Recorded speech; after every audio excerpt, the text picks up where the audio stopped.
is everybody today? Ah,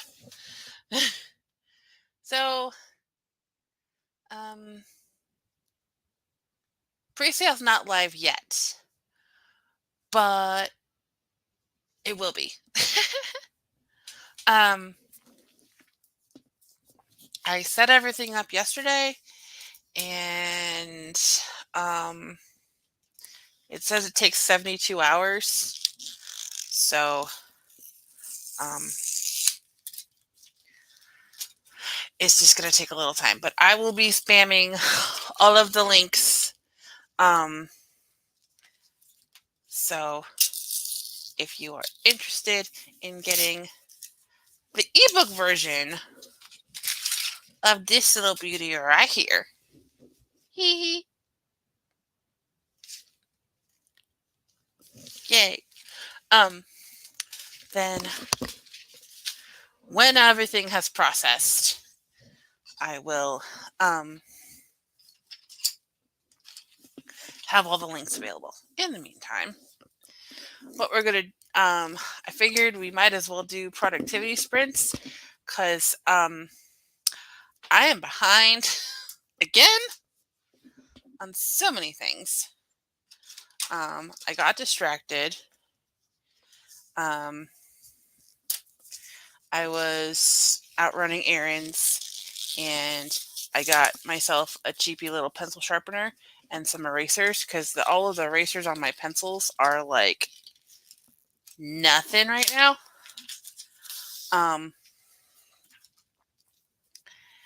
So fortunately, school supplies are on sale.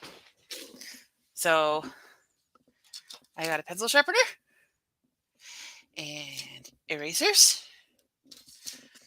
because I go through pencils like crazy with my bullet journaling. The thing is, this is a very cheap sharpener, and I have to keep like taking a paper clip and it was 65 cents. You get what you pay for. But it's something. And then I was sharpening my large collection of colored pencils while watching a D&D stream. And I barely made a dent in the pencils that I have. I have a problem. But yeah, so I thought we would do a productivity stream. So I'm going to put the pencils away for now. I'm going to separate the ones that I've not sharpened yet. And there are a lot. Hi, Laura.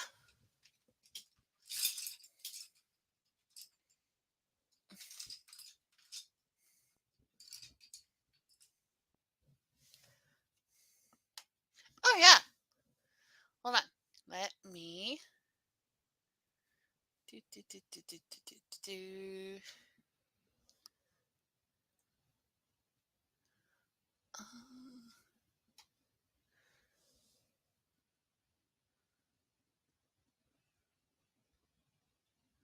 Hold on. When was the last time I messaged you? Okay, right there. I was going to say, I wasn't that long ago. And bloop. And bloop.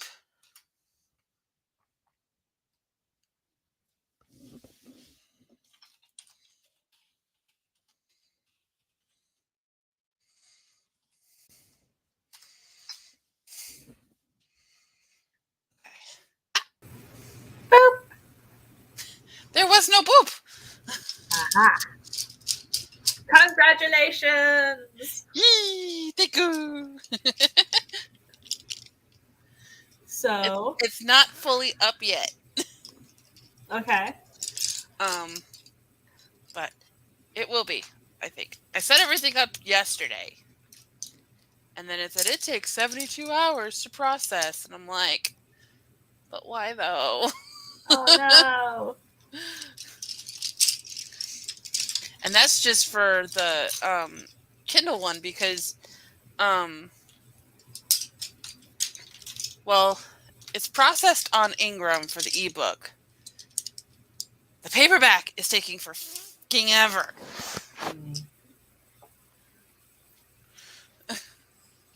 So, I have some questions for you to Oh. interrogate you. So, how Uh-huh. long have you been working on this project? Since January of last year, and then I started putting it up on Vella. Nice. Hey, Hi, Barrett. Jinx, you owe me Canadian chocolate. Barrett. Are you in Canada, Barrett? Why does Barrett owe you Canadian chocolate?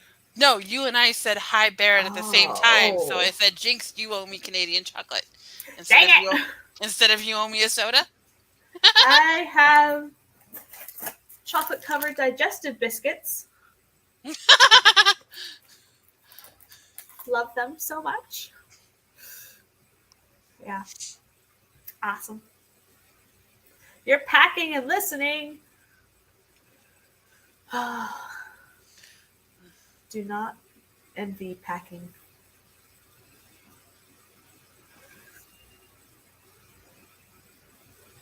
So, what inspired you to write this story, Carrie?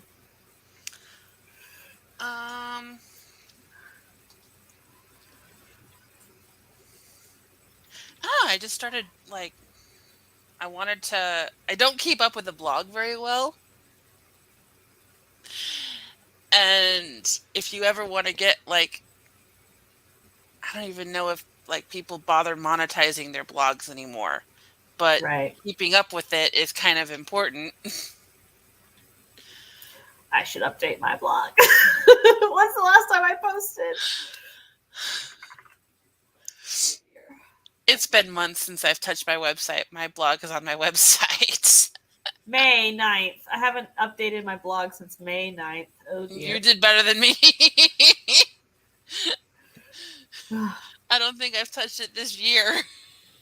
Like, I want to announce that Lovecraftiana Volume 8 is out, but it's not out till the 31st, so yeah.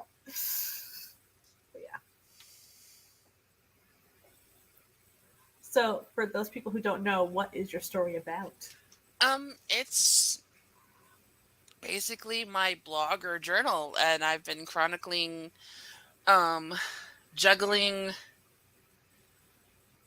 writing and toddler parenting and, global plague and everything.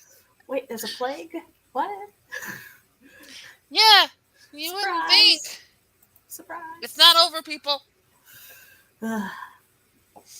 We finally have the mandate lifted where we don't have to wear masks.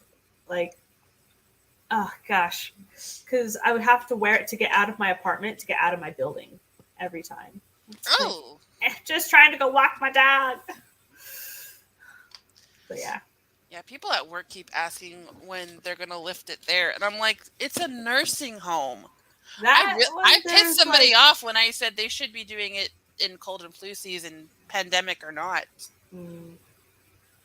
Like, those people are definitely more susceptible and they can do damage. Yeah, you've got people in their 70s, 80s, 90s. A couple people up on that are over 100. Wow. And yeah, they a lot of them are very sick, so yeah. But yeah, so that's why it's going to be a multi-volume thing. So this is the first 50 episodes? The first 50 episodes of What's on Vella. I think I'm up to 61 uploaded. So I'm well getting into volume 2. Overachiever. That's awesome. But yeah, episode 55 drops this week. Nice. On Friday. And then I've also got my fantasy adventure, which is the first book is complete. And I think, okay, um, it's episode 14, but it's chapter 13 because there's a prologue. Aha. Goes up on Thursday. Yeah, I don't know if I'm gonna wide release that yet or not. That might just be a for fun thing. I'm trying to hash out the sequel right now. It's hard. You can do it! Ugh. I had 2 books arrive this weekend, both about self-publishing, by Joanna Penn. Ugh.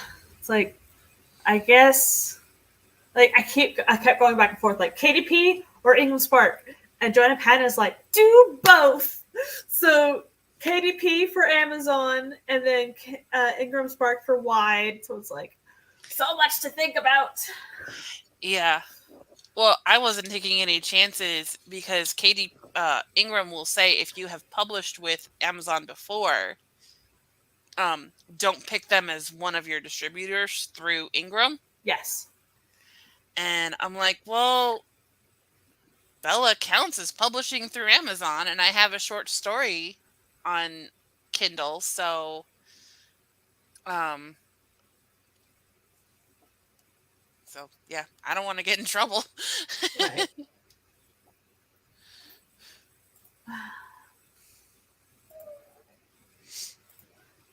So I made sure, and I went through it. I marked that this was also on Vela, and tried to do all of those things. Mm-hmm.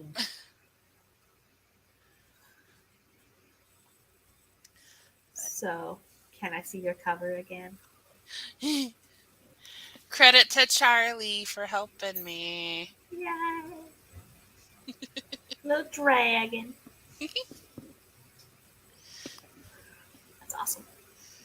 Yeah, it was Charlie's idea for the dragon. It was like, you got to have something that reflects that your genre of choice is fantasy. Uh-huh. And yeah. Very and nice. I have 3 dragons up on my shelf, so. You don't happen to like dragons, do you? Nice. So what's your plan for the stream? Little bit of chit chat, little bit of productivity. I'm finishing up the line edits for the contemporary fantasy that I was supposed to get to my editor friend last week, and then I told him I needed another week, and so that was yesterday. That didn't happen. Oh no! I'm done going through all the comments. I just want to listen to Word read it out loud. Right. To make sure that, less work for the next round for the copy editing. I love having the computer read it because it doesn't automatically correct it in its brain. Like, yeah, those 2 letters are flipped. This is a different word. So, happens all the time. Like, I write from as form. It's like, darn it! Like, Devin catches those. Or, TEH instead of the. Yeah. Or just leave off the letter O for 2. Oh no! Done that. Caught that a few times.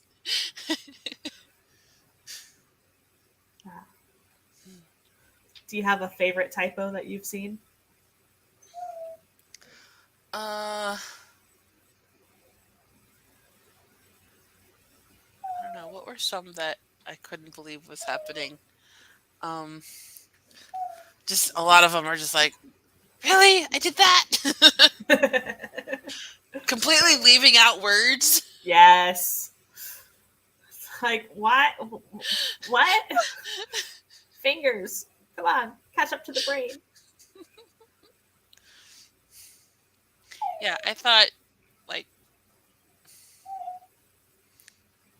because my husband has that problem where his brain moves faster than his fingers can, and that's why he's always had trouble with writing.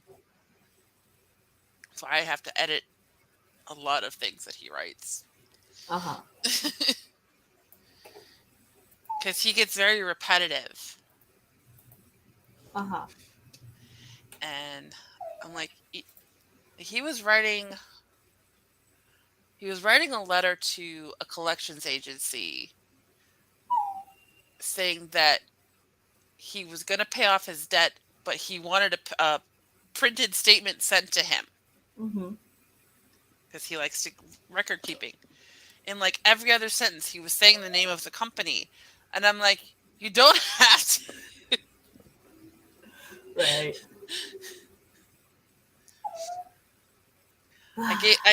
So I pulled out my red pen, and I'm like, you change this, and you reword this, and I handed it back to him, and he's like, my paper looks like it's bleeding. Because it is. Bleeding facts. Oh, gosh. And then I also handed him a second paper where I just rewrote everything to make it more streamlined because the edits got too much. Uh-huh. Boy. It's like, feed me treats.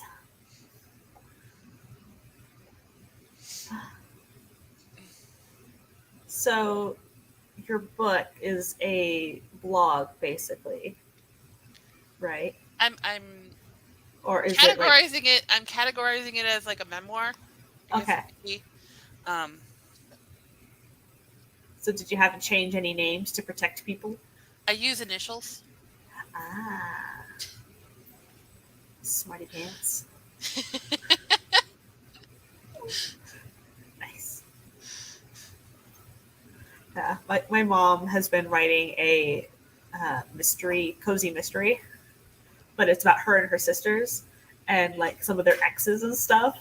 So like it's just for her and her sisters. But her sisters are like, you can publish this, and she's like, I'm gonna have to change so many things to protect the parties. Like people will know. In the contemporary fantasy, I have parodies of certain people. Not going to say who. I'll tell you off screen somewhere. But I at least gave them the initials of actual people. Uh-huh. And you know, in Despicable Me, where Gru is reading the story to the girls at the end, and he goes, "Any relation to persons living or dead is completely coincidental." Yes. Joe looked at me and goes, "Is that a disclaimer you're going to have to put in your books?" I'm like, possibly now. Like my mom was naming people the real people's middle names, but somebody didn't have a middle name. So it was the autocorrect that had gone with the first name that somebody had texted once. So their name was like Swill. It's like, oh no, that's terrible. Mom, you can't have a character named Swill.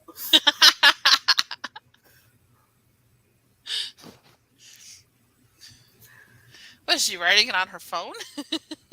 No, so she just texting about the X. It had autocorrected to Swill.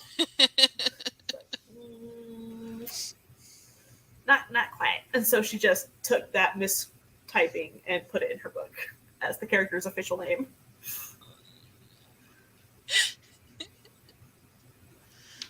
Yeah. So I quote that line every time we're watching Despicable Me with Anna. Joe just starts laughing. Yeah. He's like, I'm going to be looking for that disclaimer. So her Rise of Gru is out. Have you watched it yet? No, I want to take Anna to see it. I think that would be so much fun, and I think that's the only way she would sit still in the movie theater because Minions. Mm-hmm. But we've been so busy. She's at daycare now. She's got physical therapy tomorrow, daycare Wednesday. Also tomorrow we're going for a meeting with the new speech therapy program. So that starts next week. I don't don't know what's going on Thursday. There's probably something. Friday, she's got her second plague jabby. Woohoo!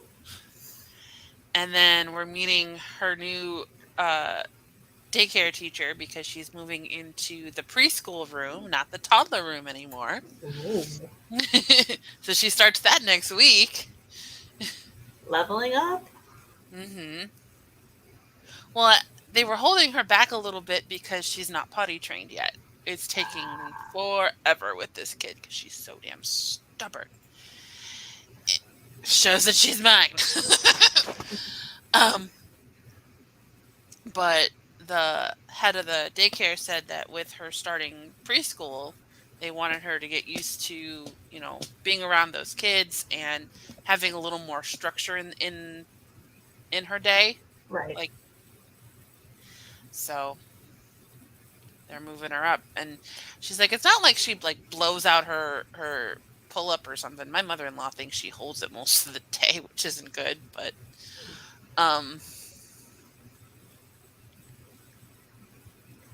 yeah, so she'll get there with that, and they didn't mind it. They didn't care at preschool. They said a lot of especially the special ed kids aren't potty trained when they start, because I was like really nervous about that. Mm-hmm. So we have a little bit of time, but my God, this kid is stubborn.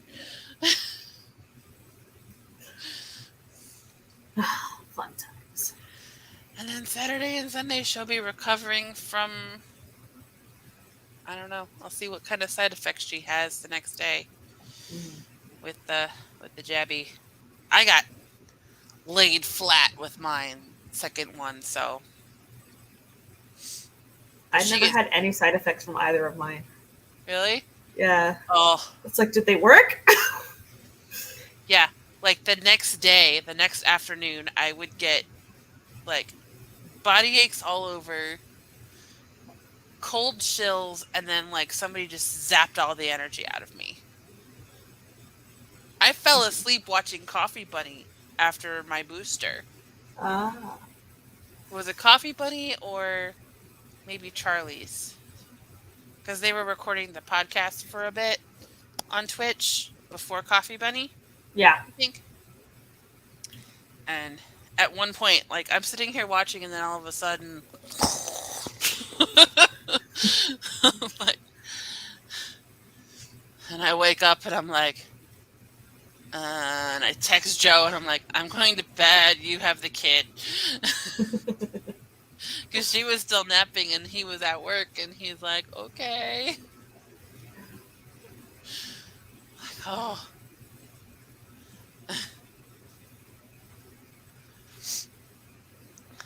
But, yeah, we'll see.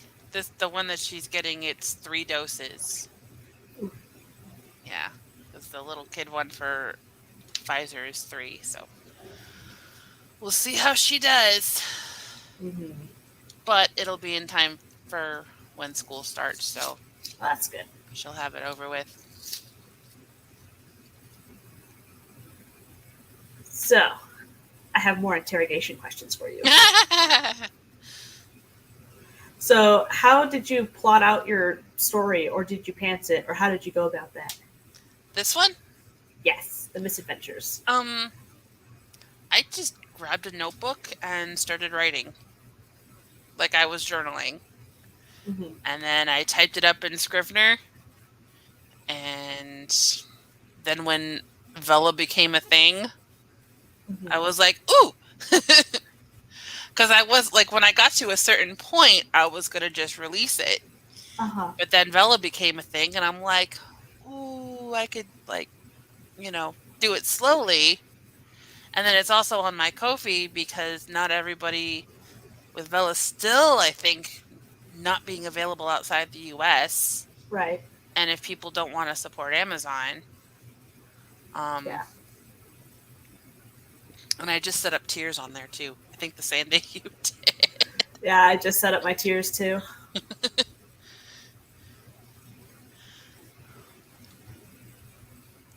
Do you have a story on Vella, Barrett? Nope. No? Oh, Barrett? I don't know. I used up all of my because like when they first started it, they gave everybody 200 tokens, Uh-huh. and I finally used up all of them except for like 3 or 4. Um, because I was catching up on Cats, I was reading Charlie's, before they took theirs down and to just go on, I think World Anvil. Right. Um, and I was reading Cats like last month, so she got the credit for it. Um, and then she would get, some money from it, Yeah. given her current employment situation. Mm-hmm. Um, but then I think after my trip, I'm gonna get a whole bunch more tokens and go crazy reading Mm-hmm. people's stuff. Because Maggie's got a ton on there. Gloria and Tom have stuff. Yeah.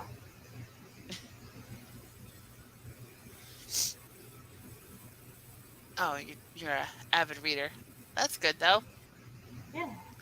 I Yay, I really support. hope like Vella would be a good platform for like comics if they eventually evolve to allow images.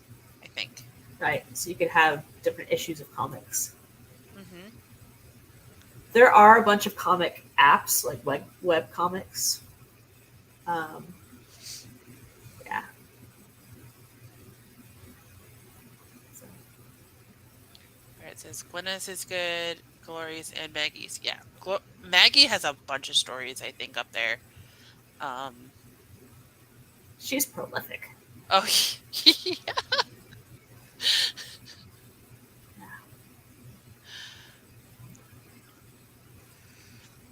I'm just not sure how it would work if I tried, because I'm a U.S. citizen, but my address is in Canada, and that would So complicate would it? taxes even more. Yeah, and it's not available to people in Canada. Yeah. So like you can't access it through a Canadian Amazon account. But Like, I do have a U.S. Amazon account because that's where all my instant watch movies are. Because they don't really hmm have those on the Canada Amazon site. It's really weird. So, yeah. I don't know. It's all sorts of strange. yeah, but I'm getting down to the wire with this trip. 53 days. And I just found out I just stumbled upon so I follow a lot of D&D gamers on Twitch, Uh-huh. and I turned on one this morning. He lives in New Zealand, and then a few channels must have raided and raided while I was out. And I come back, and there's a channel that I didn't know, that I wasn't, following, Uh-huh. but I recognized the name, the last name. And I'm like, there's a ton of people with that name. It can't be them. And then I saw his first name, and then I recognized one of the people they were playing with, and Uh-huh. I went, "Oh my gosh, I know them!" Surprise! My friend Paula, that I know from like grade school, her husband is a GM and streams on Twitch, and so I messaged her on Facebook. I'm like, "Where are you guys living at?" And she's like, "Oh, we're in Dayton." I go, "Oh my gosh, we got to meet for dinner when I'm down there for the festival." Nice. What kind of festival is it? Is it Renaissance Fair? Yeah, it's the Renaissance Fair. Yeah. Nice. I'm like, we're coming in kind of late on Friday, but if you want to meet us Saturday. Barrett says, I dream of being half as productive as Maggie one day. Bummer about the God. outside the US. Yeah. Like, I don't know what I would do unless it was like a collection and it was just a horror story. So it was just like a continuing, ongoing collection. Mm-hmm. But so it wouldn't be a continuous story. It would be like one story per chapter. Kind of per like what Tiny episode. Shivers is. It's just never ending, Yeah. though. What are you saying? Yeah. I know you've said that's going to be multiple volumes, so It is. But like every other time I talk to you, you've written like 10 more stories. I am finishing adding to it this month because then it goes to Jace for developmental edits. And then I'll be just working on the developmental edits, and then it goes to copy edits in November. So, like, I need to be done.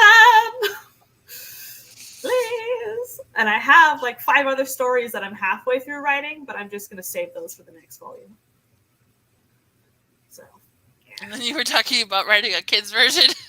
Yes! Kids horror collection. Heck yeah. But then it's like, I should probably focus on my kids' middle grade horror novels before I work on a kids' horror collection. Like, so I can get my name out there, figure out if I'm going to do the children's stories under a pen name or not, so it differentiates it from the adult horror so they don't get scarred for life. Because, yeah. Yeah. The next R.L. Stein. Like, I've picked out a pen name, but I don't know if I want to go with it. It's L.M. Curdle. Like, curdled blood. But most people, I think of curdled cheese. So I don't know if that works. I thought of blood-curdling screams. Okay, good. Yeah. Sometimes.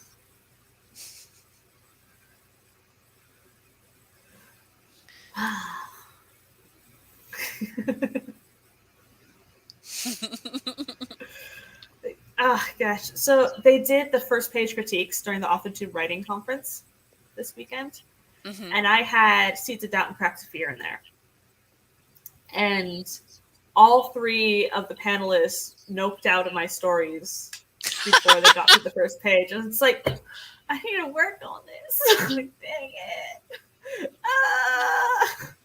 So, yeah, like, it just... Noped out because it was too scary? Or No. The first one was... Like, I've reworked the first paragraph since then. But one of them was saying that it was a bit too obvious. Not obvious, but like on the nose. So yeah, I don't know. I need help. And the second one, it was grammatical issues. Like I said, the curb at the house, and they're like, no, it's curb at the street. So I'm going to stop reading. I was like, it's what? Oh, okay. So I guess it's this curb of the street, but I'd always thought it was also the house's curb, but I don't know. I'm going to have to rewatch all of those. I saved the playlists. I missed all of it. So I have grammatical stuff that needs help. Is it complete though? Like the draft is complete? Seeds of Doubt, yes. Cracks of Fear, no. Seeds of Doubt, I am on draft 5 right now. So, like, it's been queried. I have a partial request out right now. Mm-hmm. And, like, most of the agents that don't just ghost me say the query hooked them, but the first pages let them down. So it's like, I gotta work on the first pages. So, yeah.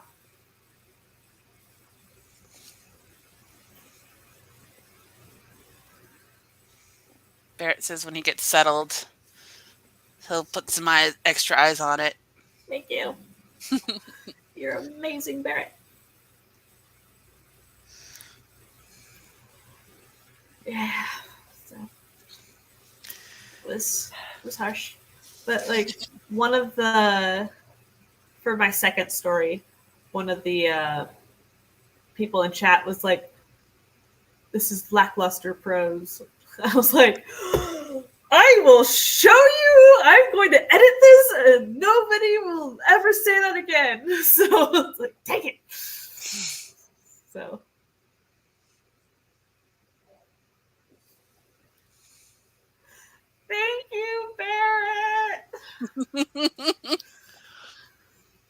So, yeah, I like the beginning of Caesar Doubt is mostly sight because they're watching it from across the street at first, and then we get some of the sense of the flowers and stuff like that. So I think I need to um, increase more of the senses to set the atmosphere more. Mm-hmm. But also, like, should I start it with them walking down the street with a friend so that we can get a view of Nightmare Lane before we arrive to the house, and then maybe have him have to help move the stuff so we can get the feel of the boxes and the feel of the leaves, so we're getting some touch in there? Like, should I do that?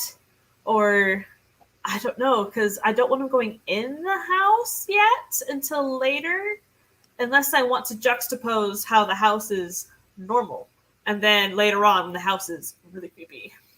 So, like, I don't know. It's a normal house now, and then once she's settled, Then there's things have strips of changed. fly paper that are twitching, and there's like plants everywhere, and some of them seem to be moving on their own. Like, fun times. But yeah. Ugh. So much work to do. So I wanted to query 3 agents this camp, but no, I've queried 1 because they hearted my pitch on Twitter, and so that one went out. They've already rejected it, so I'm not querying the other 2 this month. I'm waiting till a redraft. So there goes that camp goal. Mm. I know you want to traditionally publish, but I was like, well, Jace could help you with all of that, but Jace is helping me with my self-publishing collection. Yeah. because he and I were on when he did my edits for Welcome to Coolersville, which is my contemporary fantasy I will get out one of these days. I realized I did not have the money to go on a trip and self-publish 2 books. Mm-hmm. Like, it was a little too ambitious. But yeah, he and I were on a voice chat for like an hour and a half. Mm-hmm. And Yeah. he was like he was pointing out like other things that I could add, and I went, ah! Exactly. So he's already developmental edited most of my short stories in the collection. So like the longer pieces. Mm-hmm. But he's going to do all the pieces now. But his feedback, especially for the Lovecraft LARP Gone Terribly Wrong story, invaluable. So helpful. Especially since I've never LARPed. So, like, teach me. So, yeah. Apparently, I was doing a very bad cliche with the ending and perpetuating a stereotype that was harmful. So, he helped me get out of that. Yeah. Thank you, Jace. Apparently, a lot of people thought that LARPers have something mentally wrong with them. Like, they're, I don't know, like, they're strange people. And so I had to change, like, yeah, I had to tweak it. But it turned out way better. So, yeah, it's hard to have a Lovecraft story where people go crazy in the end with, like, how do you not have the stereotype of LARPers losing their minds when it's Lovecraft? Like, So we we went around it, we fixed it, we solved it. Thank you, Jace. Yes, that's always helpful. Yeah. Yeah, because like I have so my main character Tara goes to live with her grandmother before she starts college. Her mother is flat against it and very vocal about this. Does not want anything to do with her mother-in-law. And the only reason I had was just 'cause. Yeah. Really. And he's like, well, what if something happened to her involving witchcraft and it like traumatized her So she's trying to protect her daughters by distancing herself from all of that in her husband's family. And I went, oh, and then that led to other things that I can't say because spoilers. Right, right. That's awesome. Yeah, I love feedback. It's definitely I helpful. needed another motivation other than it's weird, so it's wrong. Mm. Yeah. So, and I still remember this. Um, an early, because I've rewritten this. I've been writing this story since 2014, Mm-hmm. and it's gone through multiple massive rewrites over the years. And my friend Sandy, who lives down in Florida, I met her through NaNoWriMo, and I had sent her um, a draft to read, and she commented that she liked how I had gray villains. They weren't like hardcore evil, but they weren't good either. Right. And I got so excited about it, and I told my mom, and she's like, oh, "You're writing one of those 50 Shades books?" I'm like, "Not that kind of gray."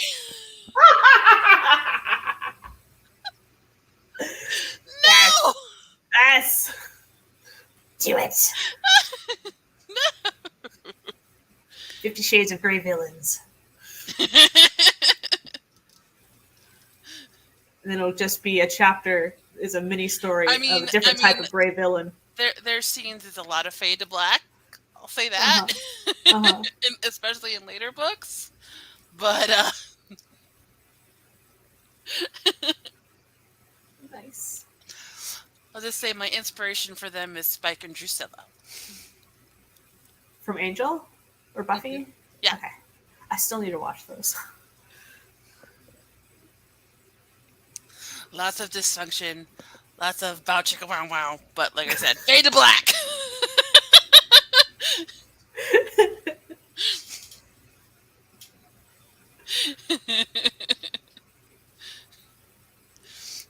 Yeah. There's like no steaminess at all in any of my stories.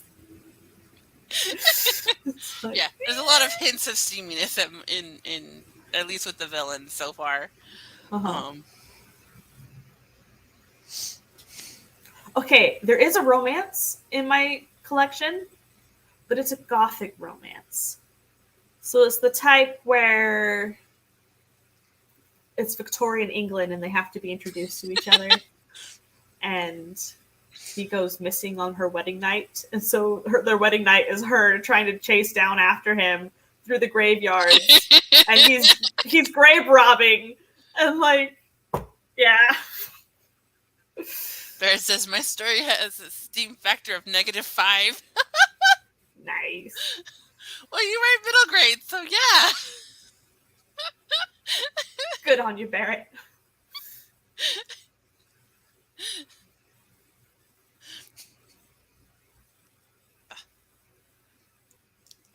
My coffee is melting and very sweaty. I treated myself today. My doctor's appointment got canceled. Oh. And so I was out and about, and because I needed, well, all of my like erasers on my pencils are like down to nothing. So school supply sale. Yeah. And I got a new ruler so I could see the dots in the bullet journal. Uh-huh.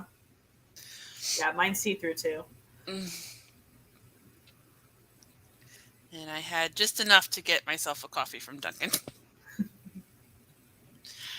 Thank you. It's frozen, well, not frozen anymore, but frozen coffee with mocha and caramel.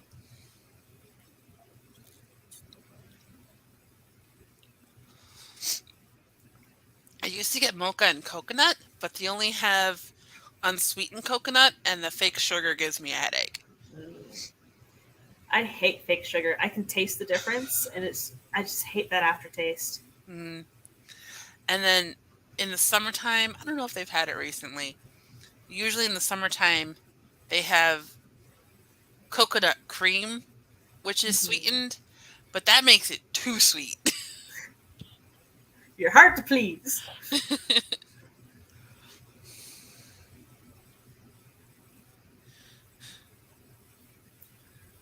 So, do you have a marketing plan set up yet for your Vela compilation?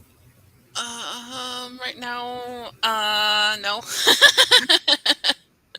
I'm gonna have to read that book that you sent me. Hopefully, it helps. Um, there were a few people on Twitter that were doing um, like promo threads, like, "Hey, share your links here." So Uh-huh. I was sharing at least my author page on those like last night and today. Um, I don't know if that's made any difference or not. Mhm. Um, I am doing an event in September. Um, they have, oh, thank you, Yay, Barrett. Barrett! I, ev- every month or so, the library does, a self-publishing roundtable Mhm. where they have 3 authors, come and talk about their self-publishing experience and then answer questions. And then Mhm. at the end, um, if they can bring books for people to buy. And so I got to order a few copies after release, and I'll be doing that. So I have to figure out what I'm going to talk about for 15 minutes. Right. And every time I think about it, like my stomach turns because public speaking has never been my strong suit. Really, I could do it on the computer just fine, but seeing the eyes back at me, ugh, like my stomach, ugh. Um, so I gotta have a good script written out so I don't go off on a tangent. Mhm. Because the Writer Center librarian will stand in the back of the room looking at her watch to make sure everybody's on the 5 minutes time. left. 1 minute left. Mm-hmm. Mm-hmm. Mm-hmm. Yeah. So I gotta write that up in practice. Awesome. um, and then. If you ever want to practice at me, you can do it in Discord. Mm-hmm. Yeah, I probably will, like on like Sunday fun days or something Uh-huh. over the next couple of weeks, and then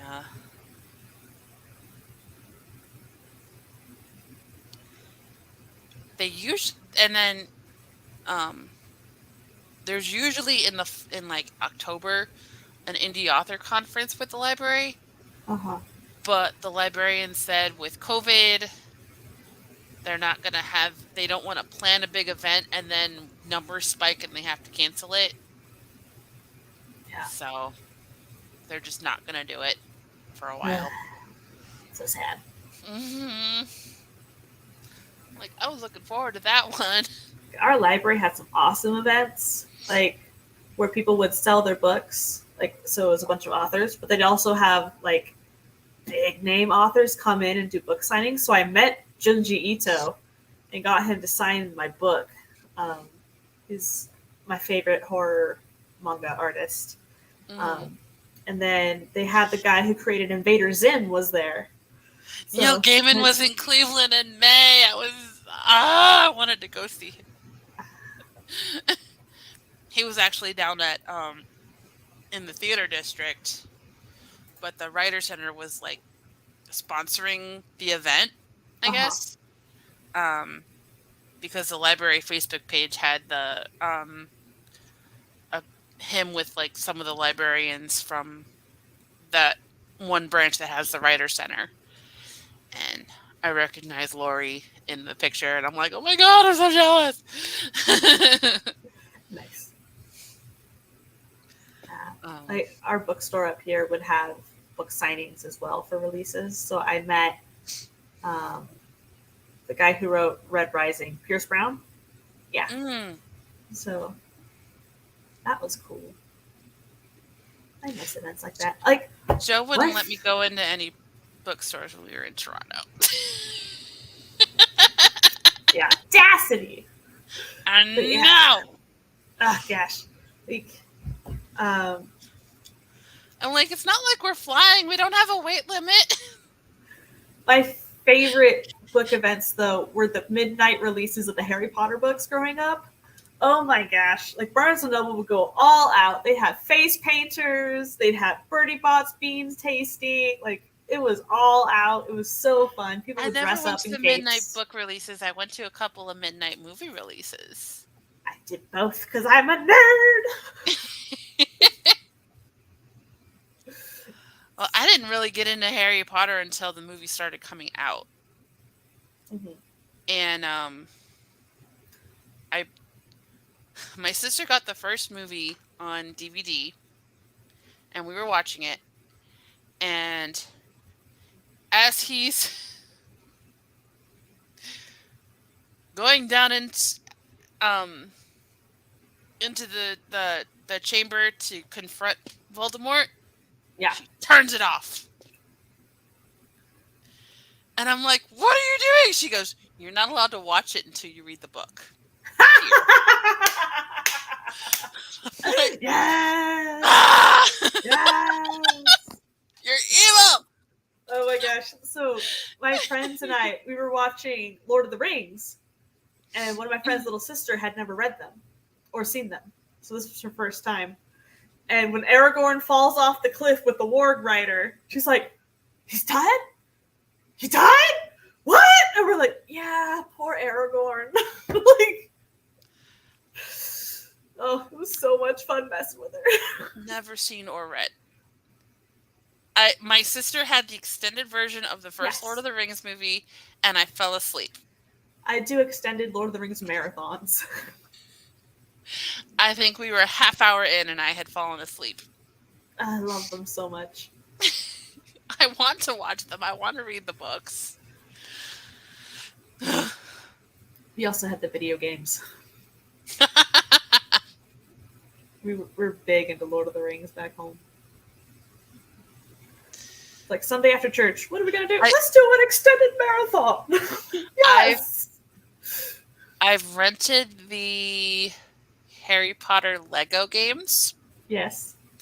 When I had my Xbox, that was fun. I have the Lego Star Wars games, not the most recent versions, but at least the first 6 films. Yeah. Lego. Yeah. That I haven't touched in a while because it's for PlayStation 2 and Joe doesn't have that system plugged in all the time. Because his PS3X doubles as our DVD player. Uh-huh.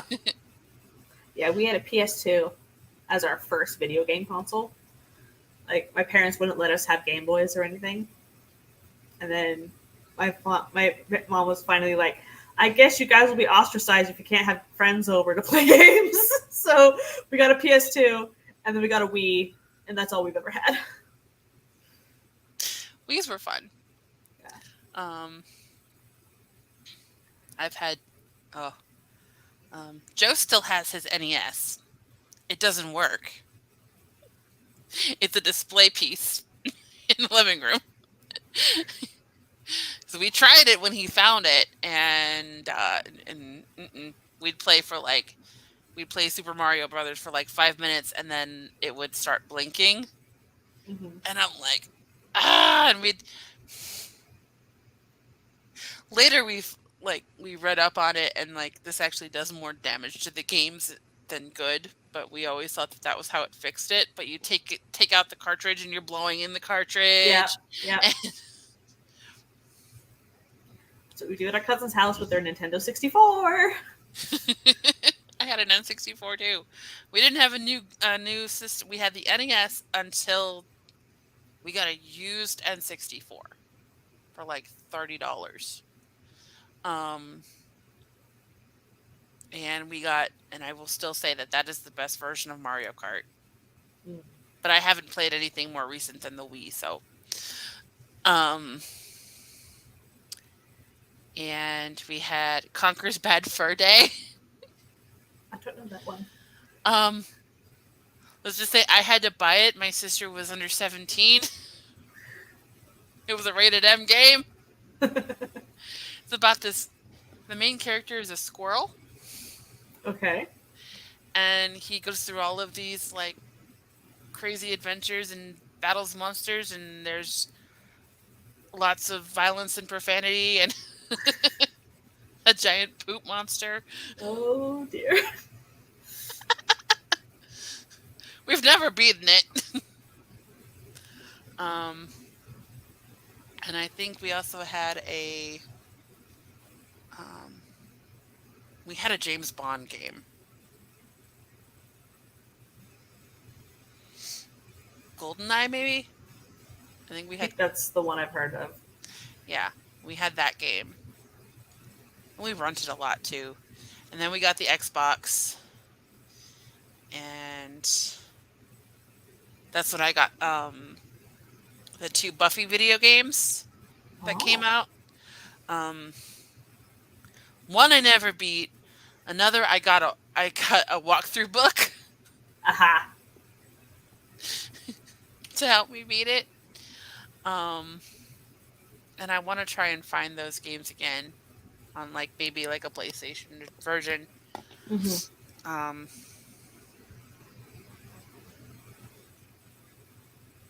cause yeah, big obsessive Buffy fan when I was in like high school, early college. Nice.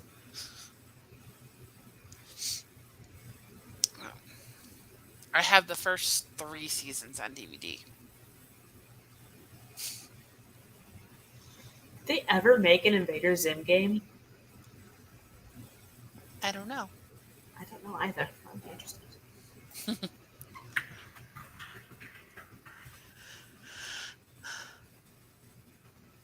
And then my dad had PlayStations.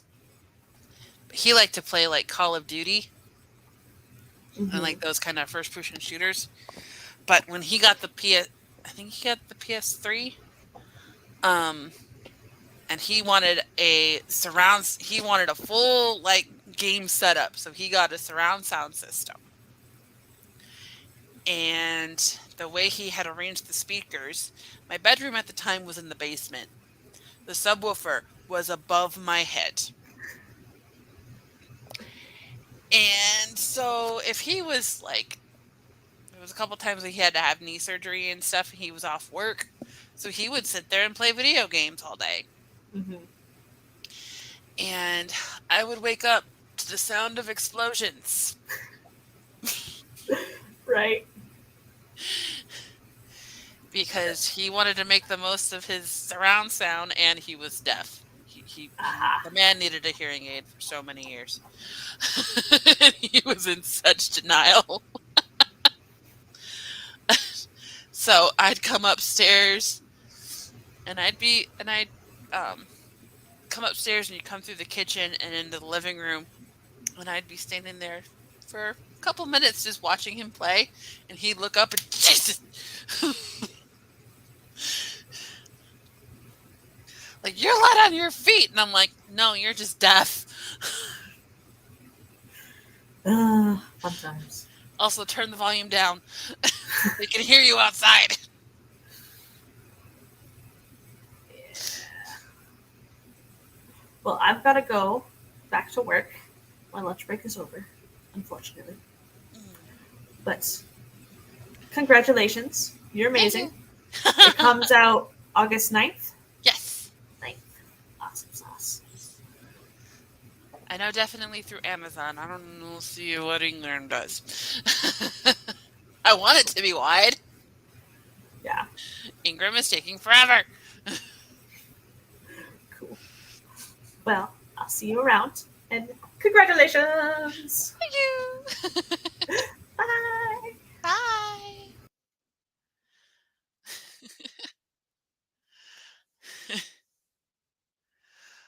Okay.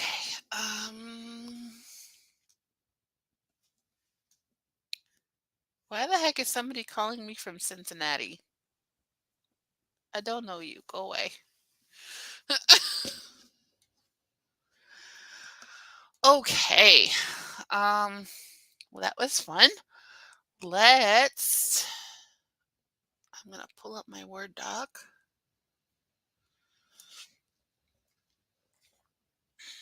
And anybody watching will do productivity. So I will set up this timer. We're going to share the screen.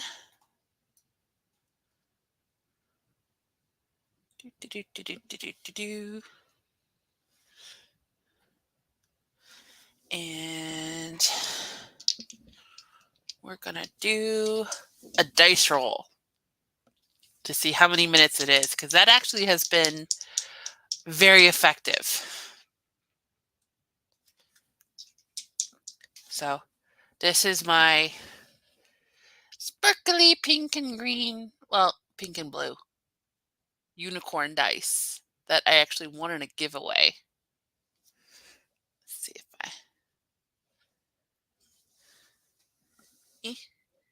sparklies, sparkly click clacks. Okay, so we're gonna roll and see.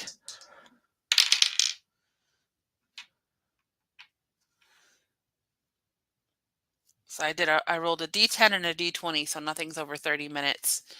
Hello.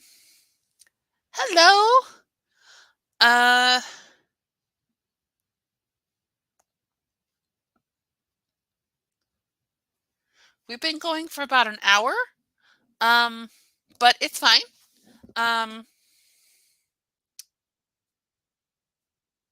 Go away. I think I might be spending part of that sprint figuring out who the heck called me from Cincinnati.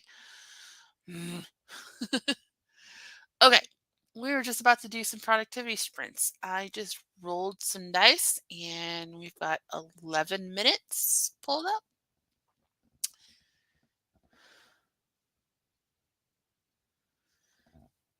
And we got the Witch and Wizard timer because they're so cute. Am I sharing volume?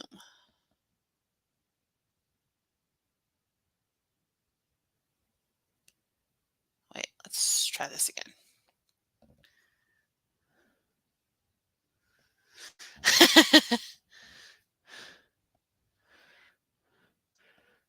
You live near Cincinnati. And how did you get my number? Wait, I don't even know if I did that right again. I'm losing my mind and getting distracted. Share audio. There we go. Now we got it right. Goodness me. Okay. So we're going to start the timer. I will mute. And after I check this voicemail, I'm going to get to work.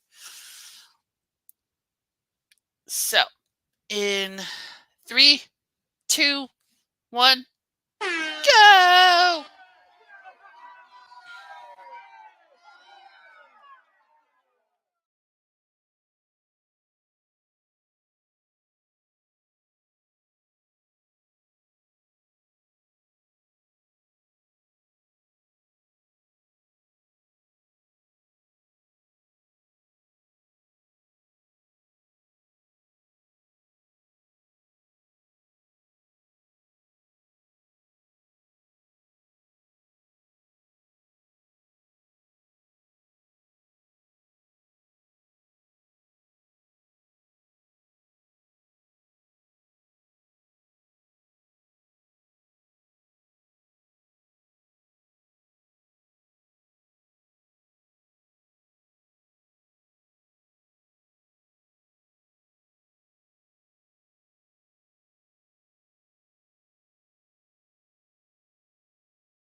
I got a little ways into chapter 1.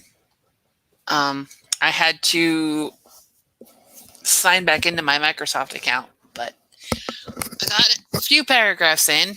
Yeah, that call was, we're calling about your car's extended warranty. I'm like, no.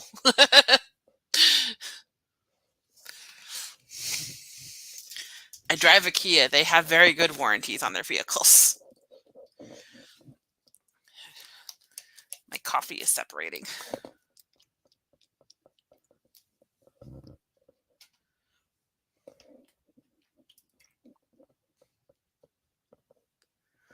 Also, I got done formatting a script coverage I'm about to write for a story development internship. Ooh. Your dad drives a Forte. I have a Seltos. It's one of their newer models. I had a Sportage for a while, and the Seltos is just a smidgen smaller. But it still fits my big old butt, which was a concern when the dealership guy said it was smaller. But it it does what it needs to do. It fits the car seat in the back. It fits my butt, with plenty of room in the front. I found out I could take 5 giant Rubbermaid bins and 2 diaper boxes full of baby clothes to a flea market and not have to take the car seat out. I couldn't have any passengers because I had a bin in the front seat, a bin in the back seat, and then 3 bins and the diaper boxes in the trunk.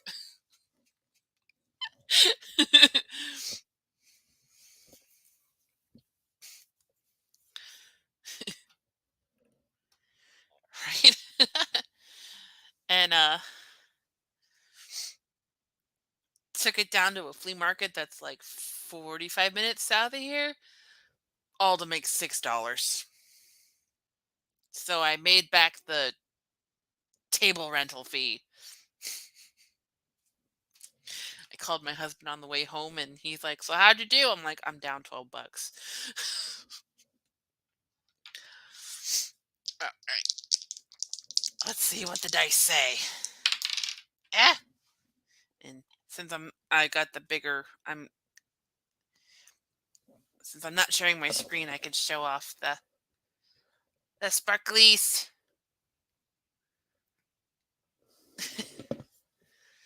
I have a green and black set and a blue and silver set of dice. So, yeah, and they're all in here. But yeah, these ones I won in a giveaway on one of the Twitch streams that I follow. Excuse me. Okay, let's see. What did I say? 16 plus 8. 24. Okay. Share the screen. Reset the time. 24 minutes. Okay. See what kind of witchies we get this time. And they're all going to be different. I would say pick one to win, but they're all different. So, but I think the one in the back with the mop is cute.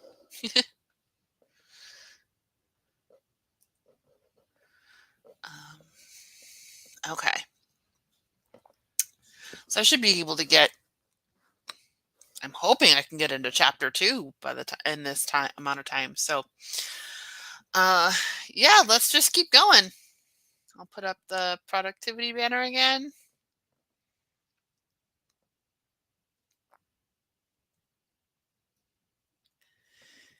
And we'll get going in 5, 4, 3, 2, 1, go!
Okay.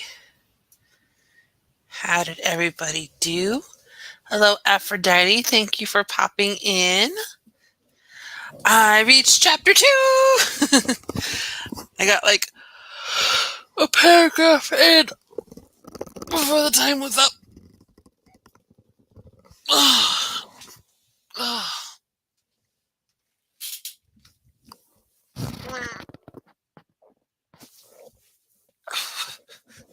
Need to get the blood flowing.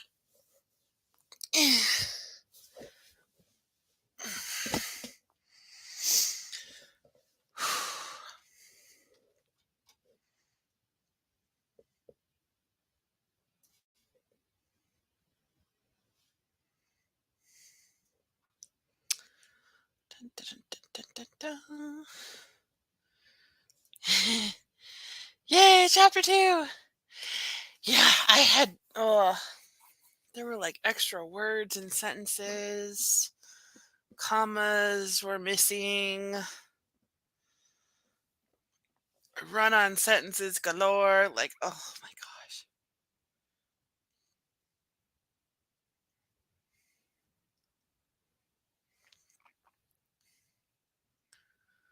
Lighting a snake.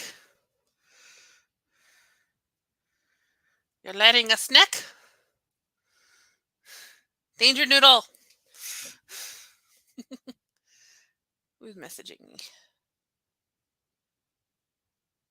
Messaging me or...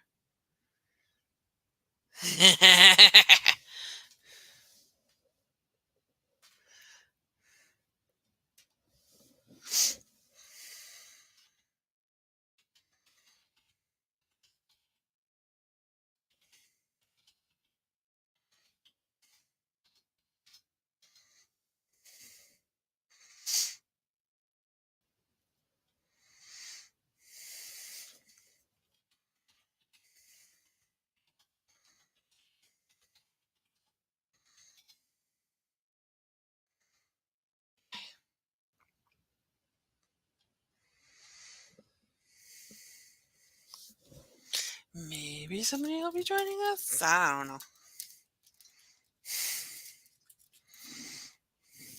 Melty, melty, melty, melty.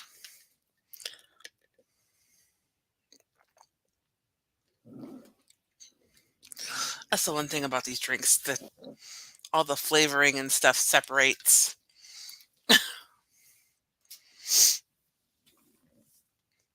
I also had a misspelled character name. I spelled her one way at the beginning of the book, and I spelled another way in the end of the book. So I had to write that down.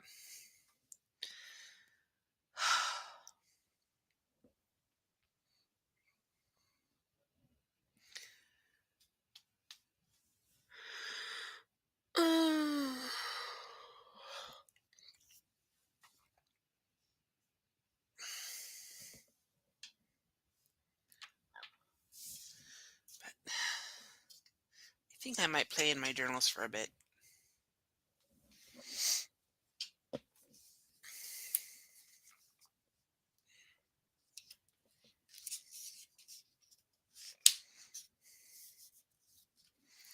Because Michael's had a sale. Buy one, get one half off. They're just plain dot grids. They have slightly thicker paper than this notebook. I like that this one has more pages, but these pages are slightly thicker. And there's only like 20 more pages in this notebook than there is, there's only like 20 more pages in this one than there is in this one, I think. Maybe. Well, 20 more. No. There's like 380 pages in here. Okay, so this one's twice as thick, but yeah.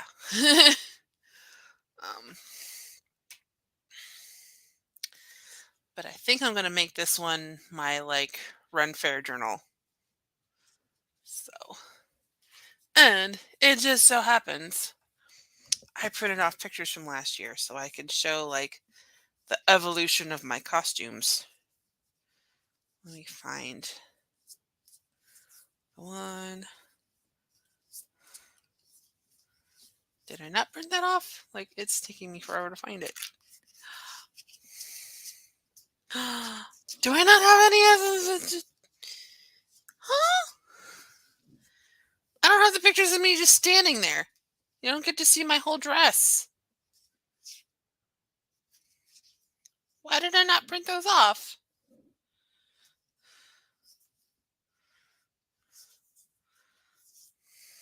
There's Kenzie. There's Bestie. Yeah. Oh well. Okay. Let me find where I put my glue runner.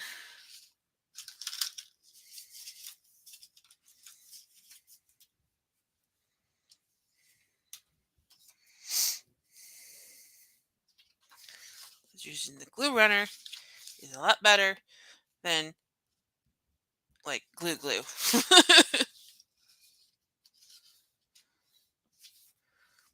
Here, I'm just gonna paint. Yeah, we're gonna just start with this here. And I'm gonna paste this in the front cover.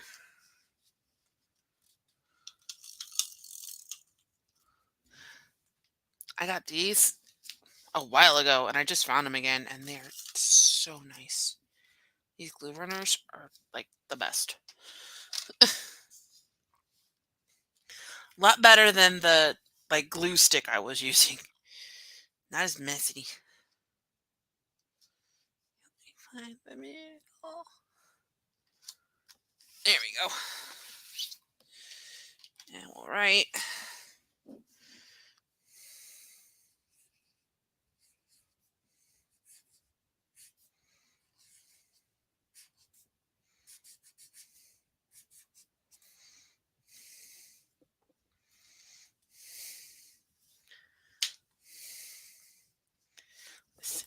It's not the full picture of me standing up, but okay, I think, yeah, so I think this is going to be my travel one.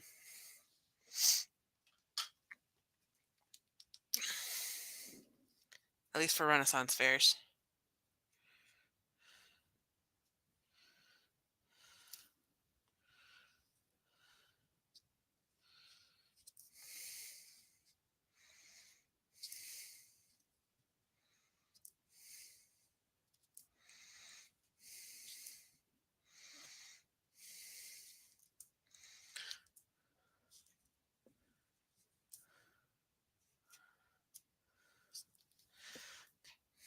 I'm going to take a little bit of a... How long have I been going to Ren fairs? Last year was my first one.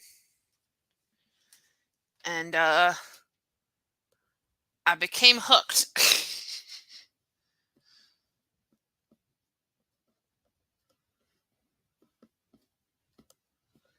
Come on, okay.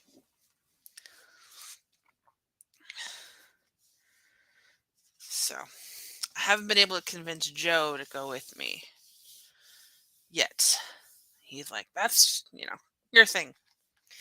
He would be more into going to Comic-Cons with me, though, so.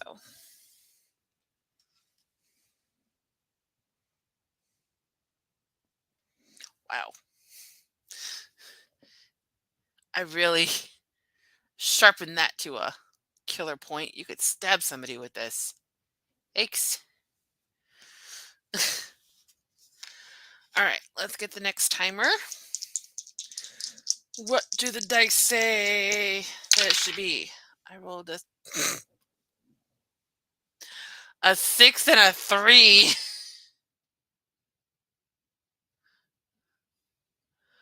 A whole 9 minutes.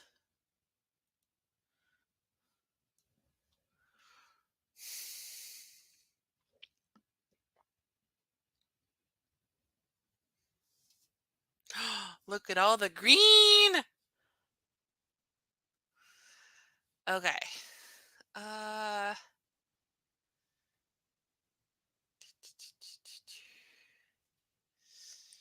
right, let's get going.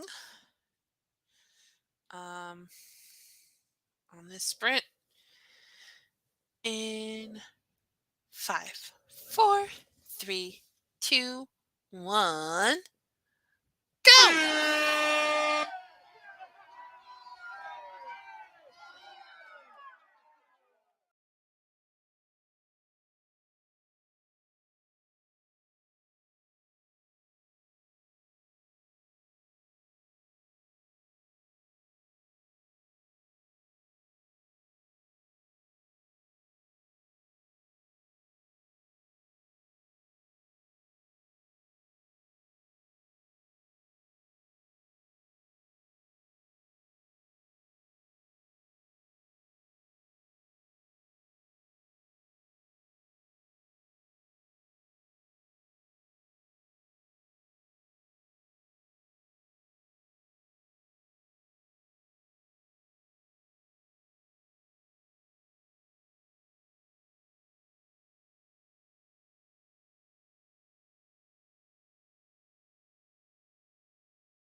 Yay! That really short sprint.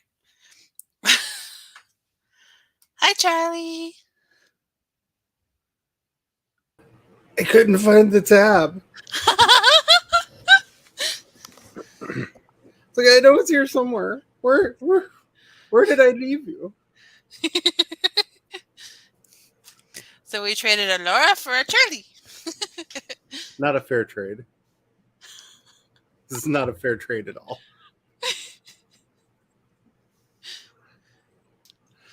Laura was on her lunch break when I was getting started. So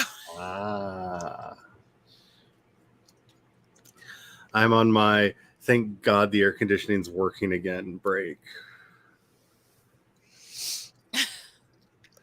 Because it was extremely hot in here last night and we couldn't figure out what was going on.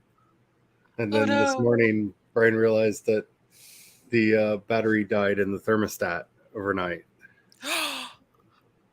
Oh no! Yeah.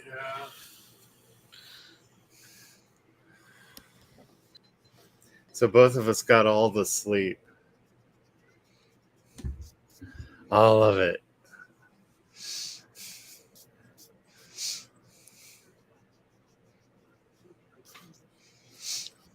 You're right, Laura. Saying that I am a substitute for you is blasphemy.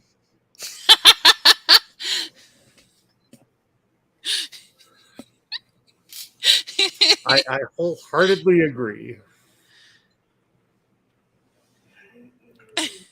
I'm glad we are on the same page about this. She says that's an important battery. It is an extremely important battery.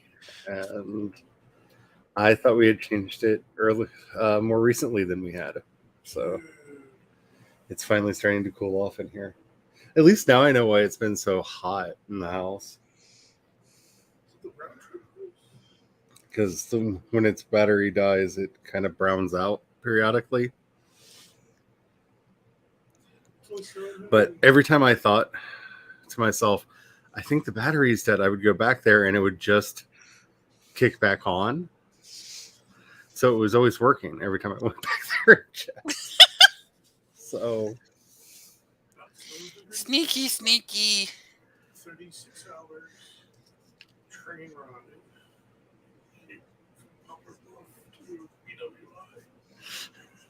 Just curious. You're looking up train rides.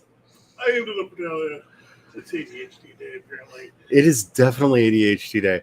I am trying to work on that Oscar Mayer Wiener song that Gloria and I are wanting to do together. And I actually she found the sheet music for it.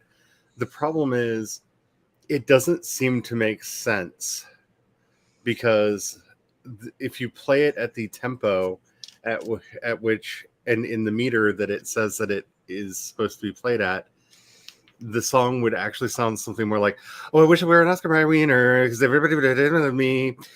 Like its tempo and meter seem to be a wee bit fast,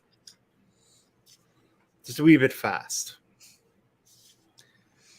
And I mean, we're gonna slow it down anyway because this needs to be a tearjerker of a hot dog song. So there's that, but oh my goodness, it really sounds like something that would be playing on a player piano during like a hijinks segment of a Western. I don't think that they recorded the tempo correctly.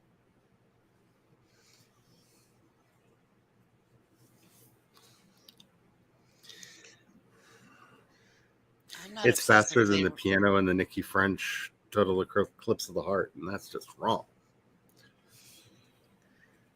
I'm not obsessively refreshing my bookshelf to see if it's processed yet. Nope, not me. It's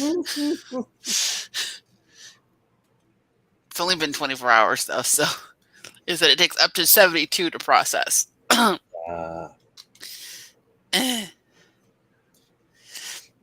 But I didn't want to do it any sooner than yesterday because yesterday was 30 days since the last episode was up that's in this volume.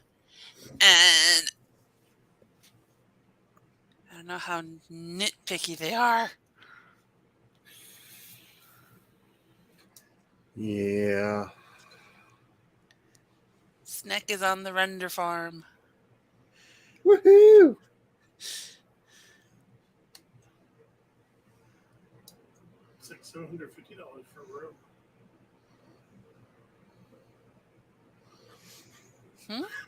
What is he looking up? Then you get a sleeping car. I'm fine with this. We can take a train for SnowCon. Yeah. We Still, our favorite convention was this weekend, and I knew I was going to have emotional issues. I didn't realize how bad they were going to be because my friend Sandy just texted me on Saturday a picture of the bench I usually hang out at, and it was empty with the caption, "We miss you." Aww. And I just Yeah. broke down. Like it shattered It was- like glass. Just oof. I broke down. I just waited till later to wait. Because I really wish I was there. So he has found himself looking at how much it would cost to take a train out there for the next one.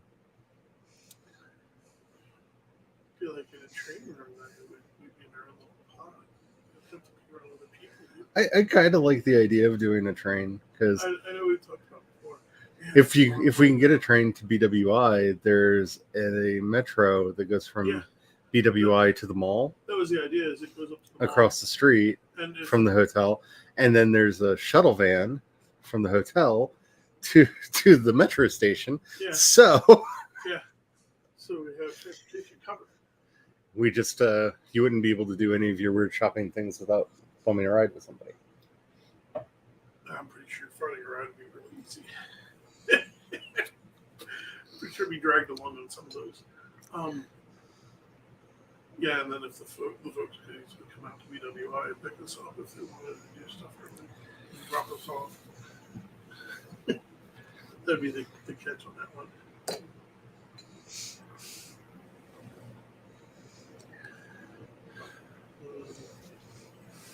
It was an emotional weekend. Where is this convention at? Just outside of Baltimore. Okay. And it's actually the first convention I ever went to, and I have such deep love, not just for it, but for the people that are there. I mean, this would have been shore leave 36, I think. Yeah. And no, it's got to be more than that. I don't know. Maybe we're up It's to the weird 40s. because it was, I started going to these conventions when I was in the 6th grade. Oh wow.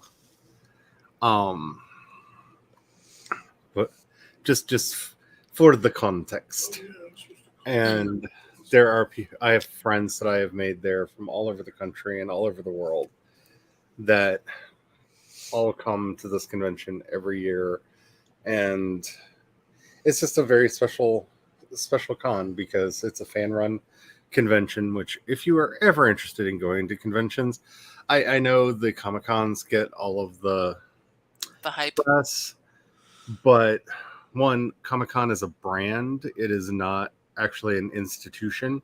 So every Comic-Con is run by a different company. They license the right to use the name Comic-Con, but there is not like a Comic-Con company that makes all the Comic-Cons. When they can vary widely and wildly from place to place. Your mileage may vary. But the fun thing about the fan run conventions is because they are fan run, they are all about the love of the thing that you are there for.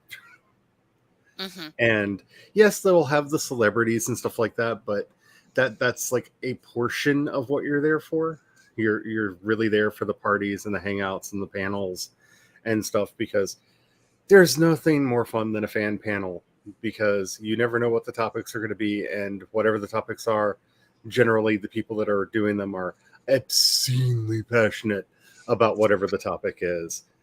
And my first shore leave that I ever went to, I got to sit in on a panel about AI, and the people hosting it were 2 people from JPL and 3 people from MIT. Wow. And yeah, these were the people that were making the robots for the space station and people that were just generally working on AI. So this was definitely their passion in life, was robotics and AI. And it was an eye-opening and amazing experience. And that's not an uncommon thing to have at conventions like that. Like, one of our dear friends from this convention works at JPL, and he actually got more over into the theoretical side of things, working in the design side of things, because he was a controller at Mission Control when the Challenger went up. Ooh. Wow. And he went and got his engineering degree so he could try to prevent stuff like that from ever happening again. And yeah, you meet some amazing people at these things. And that's to me is the benefit of the fan run conventions is, yeah, the celebrities are fun, but you never know who you're going to meet at the fan run conventions. You don't know. And there's some amazing people there. And some amazingly terrible people. But And the celebrities can get very expensive. well, the other thing at the fan run conventions, because the celebrities are not as micromanaged. Like, I have physically hung out with so many more celebrities at these fan run conventions because they get bored and just leave their hotel room. And there's no one there to stop them. Unlike at like a San Diego Comic-Con where they're just walled off and kept away from everybody else. So, like I have had... Was it one of the he's on Stranger Things. He was at a convention in London, I think, and ended up canceling his next appearance in Germany because the staff at the London one like treated him like crap and stressed him out because he was being so micromanaged. Yeah, that's not. He ended uncommon. up like breaking down. Yeah, that's really not uncommon, and that's another reason for like the fan run conventions are so much more fun. Like, when I tell the stories about like hanging out with Jason Momoa, like that's because we were walking by the bar and heard Ronan laugh, because this was in the early days when he was on Stargate Atlantis, and we're like, wow, that's a really good Ronan laugh. I wonder who's doing that. And looked over at the bar, and there's Jason Momoa and like 500 of his closest friends watching the sports ball game. I think it was a baseball game. A few seconds later, me right next to him ordering a beer, going, "Hi, dude." Yeah. And it was just like, okay. Yeah. I don't really care about the sports ball, but let's go have a drink at the bar.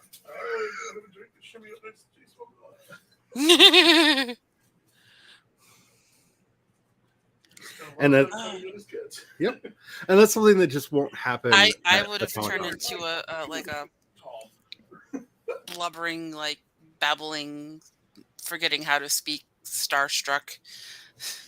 Because that's what happened when I don't know why it didn't. Well, I mean, Jason David Frank is super cool, so that I didn't get as starstruck and nervous as I did when I met Nicholas Brendan. And this was at the Columbus Wizard World, and I was like the second person in line, and I walk up and I'm like, and he's like, "Hi, do you want an autograph?" Uh-huh. "Do you want to take a picture?" Uh-huh. Hand the assistant my camera, we take the picture, and I start to walk away, and I go, "I've wanted to meet you since I was 15. And he's like, "Oh, how long's that been? 3 years?" And I'm like, "Oh, dude, I just turned 30. But see, oh man, this is why, again, to continue singing the praise of the fan run conventions, because they are fan run. They get the celebs that they want to meet or that they hear people wanting to meet. Like, I got to hang out with June Lockhart, the mom from the original Lost in Space, for a really long time. And by the way, she is the mom from Lost in Space. Like, no one is that good of an actor to keep that up for that long. Like, she just is that person. And I can't imagine someone like her being invited to some of these larger conventions, and she was such a sweetheart. That's how I got to meet Julie Newmar, and just so many great and fun people. Mark Shepard is really fun, and have whiskey. He will show up at your party. Like, they're just wonderful. It changes the dynamic, because half of these people are as big a fan of the genres that they're in, or especially for some of the more legacy franchises, the shows that they're in, the franchise that they're in, and getting to like share in that changes your relationship with celebrity in a way that's really wonderful, because getting to sit and like hang out talking to Mark Shepard about our love for like the horror genre and spooky scary demon monsters, which is often what he plays, is spooky scary demon monsters. It it also changes how you view the shows when you watch them, because you start noticing some of the personal tics as they click through, of like, oh man, he's really enjoying doing this line or doing this thing to that person. Like, they're fun. And wish we could have gone this year, but circumstances being what they are, was not in the cards. But I'm really hoping that by next year everything will be lined up just right, or maybe even for SnowCon. I'd love to go out for SnowCon. I haven't been to SnowCon. For anybody who lives in the Maryland area, is actually called Farpoint.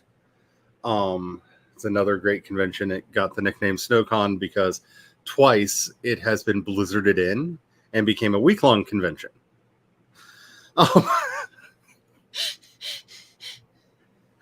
And thus the SnowCon was born.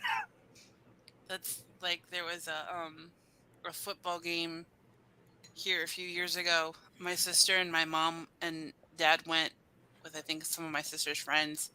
It became referred to as the Snow Bowl because the snow was so bad you couldn't see your hand in front of your face. And they had nosebleed seats, so there was no shot of seeing much of the actual game. Also, my dad loved it because that was back when he was still smoking, and he could just kind of like discreetly puff a cigarette, and everybody else was, you could see your breath. So.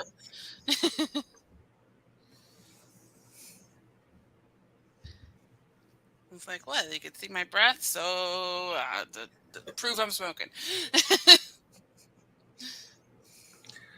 Oh man. So I have an email that I am trying not to open, because she put out a thing about our presentations for Thursday, and I'm so afraid I'm going to read it and be like, well, I'm redoing my project. I mean, I need to open it so I know if I need to redo my project, but I don't want to open it. I don't want to know. The longer I don't know, the longer I have to not have to redo things. Not sure that's how it works, but okay. I know.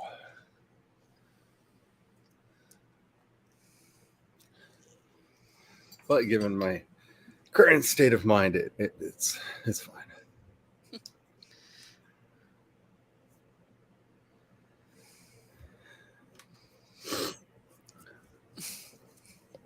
It's actually getting a little bit chilly in the house. I'm very happy.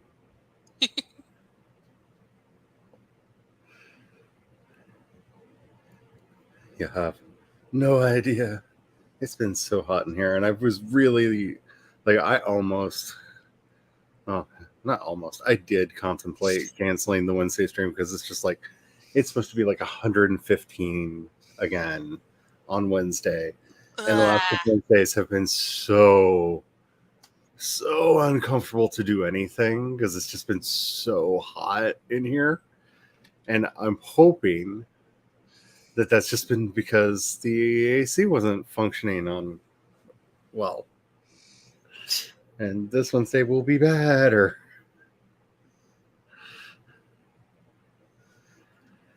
Because we had the storms go through yesterday, and that was lovely.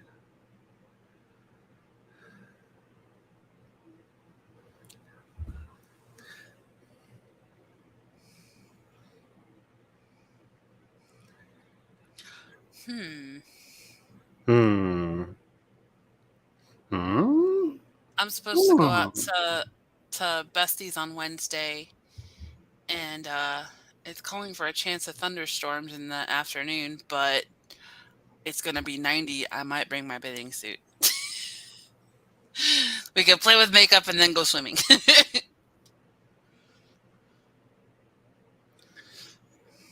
I opened it. I opened it. That's always fun. You open it, and then a barrage of new email comes in. That was the sound on my phone.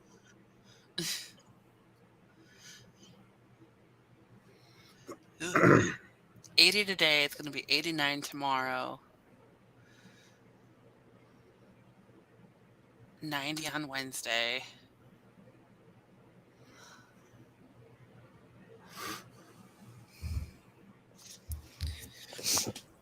Anna goes for her second panini jab on Friday. So I told Joe, don't plan on getting anything done over the weekend in case she has side effects. Because she's going to want all the snuggles. I'm seventh in line to do my thing. That's it. It's mainly an encouragement email. Sorry. And the order in which we're doing things. Which means I have to go after both. I have to go after John, Lori, Roxanne, and Bob, and Judy. Yay!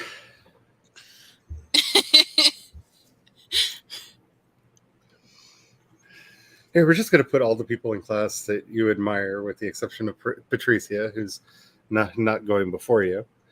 Before you. You'll do fine. I was kind of hoping it would be a grab bag and I could volunteer early and just like a Band-Aid, right off. But no, there's apparently an order of operations. You could do it.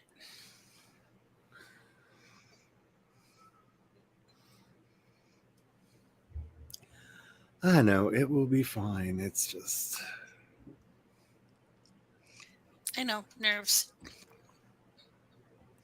I was telling Laura I've got... What did she say? Have the makeup run in the pool.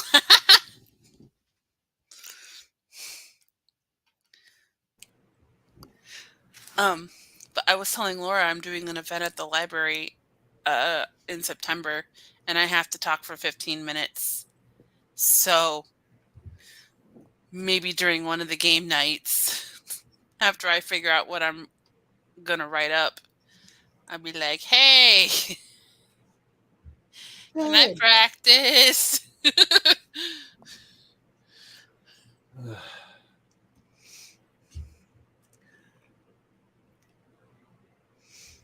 I know it feels like a weird thing to say because it's not like I don't care about the fiction stuff, but there's something a lot more... I think the right word is intimate about sharing on some of the topics that we've been sharing about in class. It's like...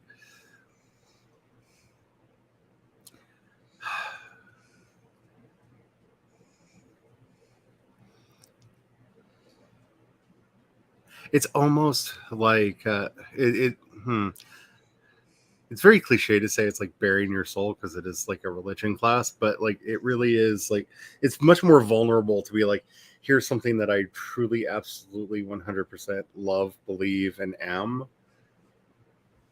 to someone. Because like when you're telling a story, you have the filter of characters between you and the audience. So any criticism is not necessarily directed towards you.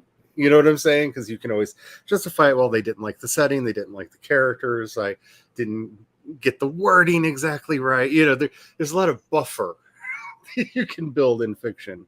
And this is a weird experience I'm having with the nonfiction stuff because that buffer isn't there.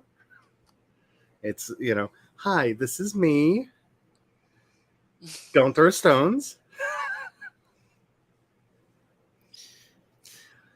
You know,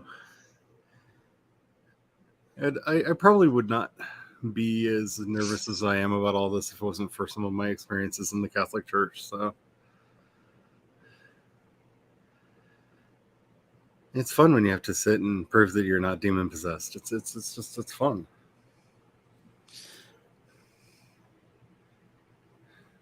Highly recommend it for everyone.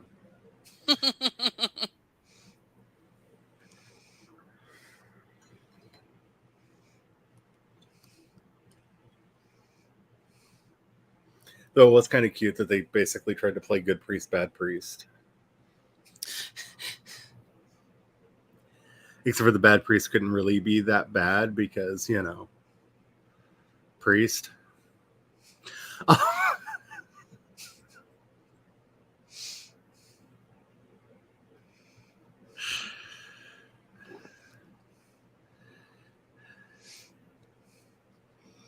It is the funds. Although, Laura, you just gave me an idea. Uh-oh. I've been testing this one type of foundation that's, it says it's supposed to last for 30 hours. And, I mean, so far I've worn it on some 90-degree days and my face hasn't melted, so, yeah. But, like, jump in the pool with it on and see how it holds up. That is kind of the ultimate stress test. There's a makeup YouTuber that does a pool test on every summer.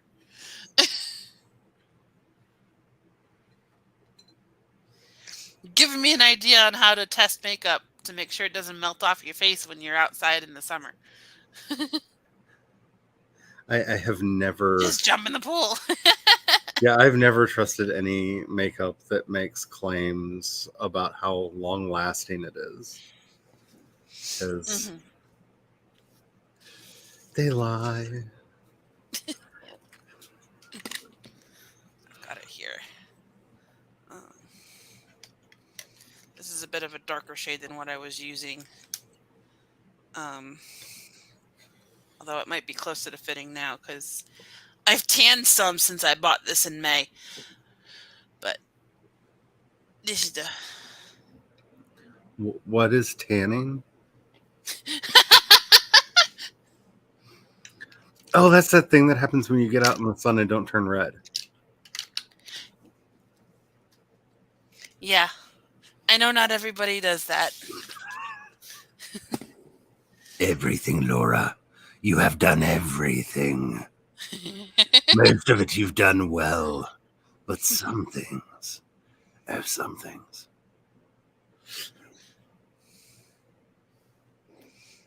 And that was your creepy for the day. Gotta stay on brand.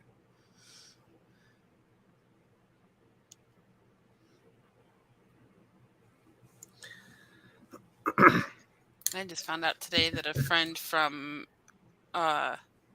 grade school, her husband streams D&D on Twitch, and another channel I was following rated to their channel, and I'm like, okay, this has got to be a coincidence. People have this name.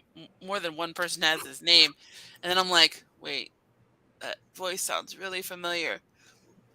And then I made the the screen bigger, and I went, "Oh my gosh, that's Paula!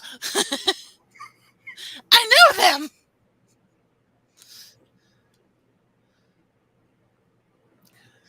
Charlie's getting a present.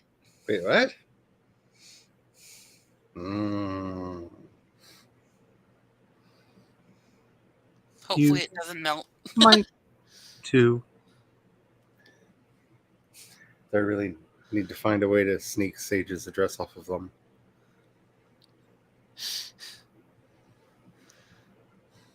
This is turning into a desperate need.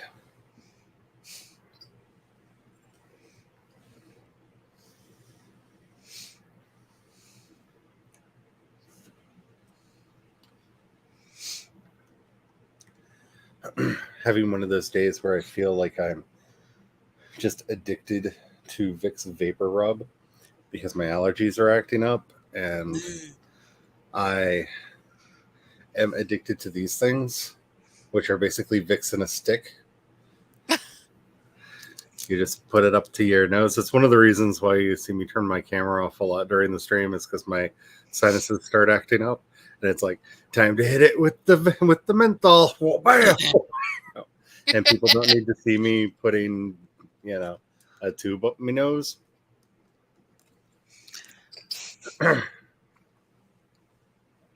They work very well. Just there are times when I'm like, do they work well, or am I just addicted to menthol in my sinuses?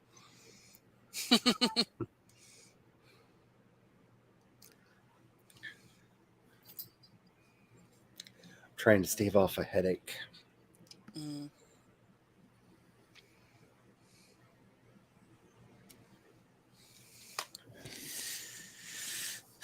So my struggle for today, more than anything else, is going to be, I want to be doing the summer camp stuff because I really like the prompts, and I think they're really going to help with things. But I want to be working on my book. And I'm so far behind on the summer camp prompts that if I am doing summer camp, I should focus on that and try to get caught up. But I'm behind on them too. I've only done 4.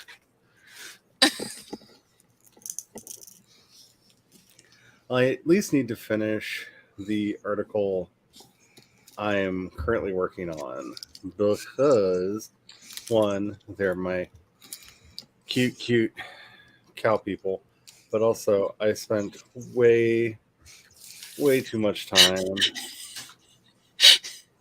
making picture. Oh, you know it. I will often make mint tea just to inhale the mint. Ooh. I spent so much time making that picture, I have to finish the article. I think that's why I've been making pictures for each of these. It's like, oh, I made the picture. I guess the article has to get done.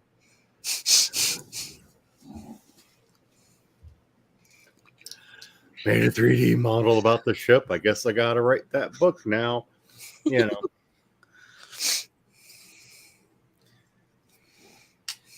The fun ways we guilt ourselves into productivity.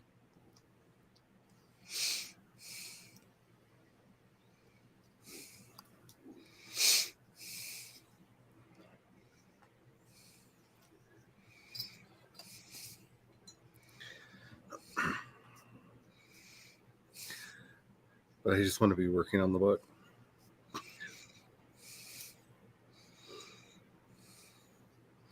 It's been way too long since I've just written with reckless abandon.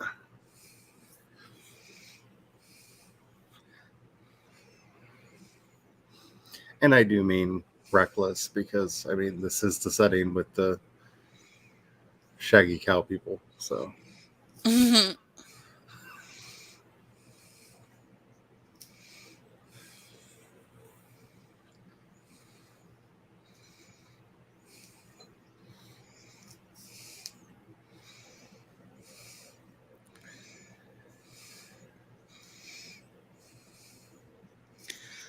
Sorry, I'm copying my hotel information into my journal.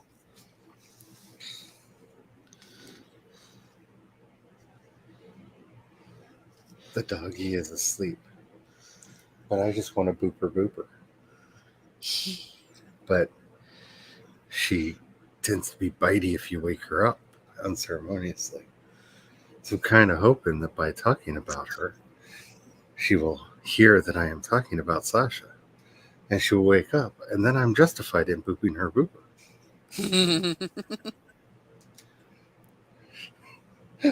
Oh, your eyes are open. Boop. Oh, she just Oh my gave. gosh, Maggie! I'm here to cheerlead until they cut the power to finish fixing the substation that got burned in a grass fire on Saturday. Wow. I mean, yeah, she's very upset because the door locks to the restaurant are still broken, and we are not giving people physical keys to the restaurant for a reason. So Brian just had to go in and unlock the doors for them, and she is so sad. She's just like, Aww. it's Monday. I was supposed to have you all day. Sad little pupper. Oh, Maggie says they might get 6 to 8 hours without power on a 100-degree day. Oh. Is this where you can at least make the like bad joke of at least it's a dry heat?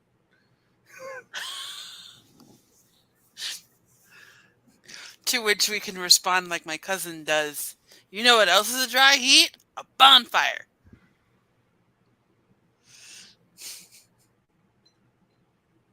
You're not wrong.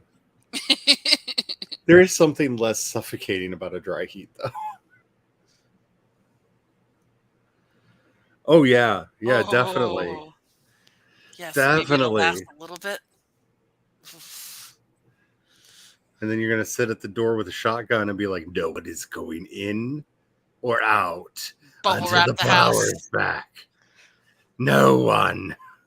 Bubble wrap the house to keep the cold air from going through the cracks. It's time for a nuclear attack drill. Everybody, get the duct tape. Seal all the doors and windows. Now, go, go, go.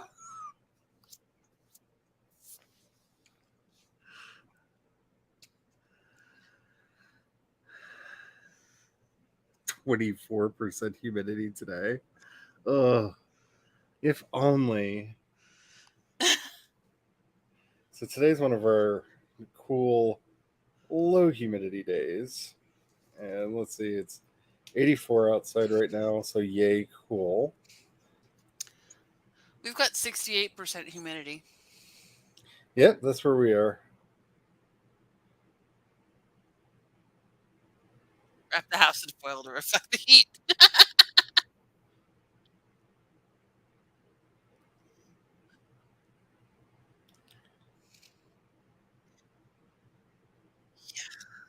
I go to other places with like the 20-something% humidity. And like when I was visiting a former friend in Oregon, and it was like 90 when I was there. And somebody asked me, "Oh, how do you like this heat?" I'm like, "It feels wonderful." It's like 15% humidity. Oh, man. The worst heat I've ever had to live through was when we were in California. And it's not because it was hot. Like, I've lived through hotter temperatures. It's that nothing and nowhere had air conditioning because it was 68 degrees all year, always, except for when the Santa Ana winds blew, which was not a guaranteed every year. So, like, nobody had anything to protect us from the heat. And it was just, we're going to melt everywhere constantly. Like, can we go on a car ride? There's air conditioning in the car. Can we just get in the car and go for a ride, or just, I don't know, sit in the driveway?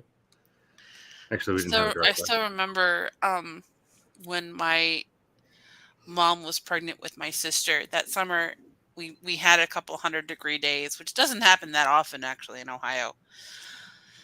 My poor mom was like 7 months pregnant and had to bake for a graduation party, and we did not have air in our house. No.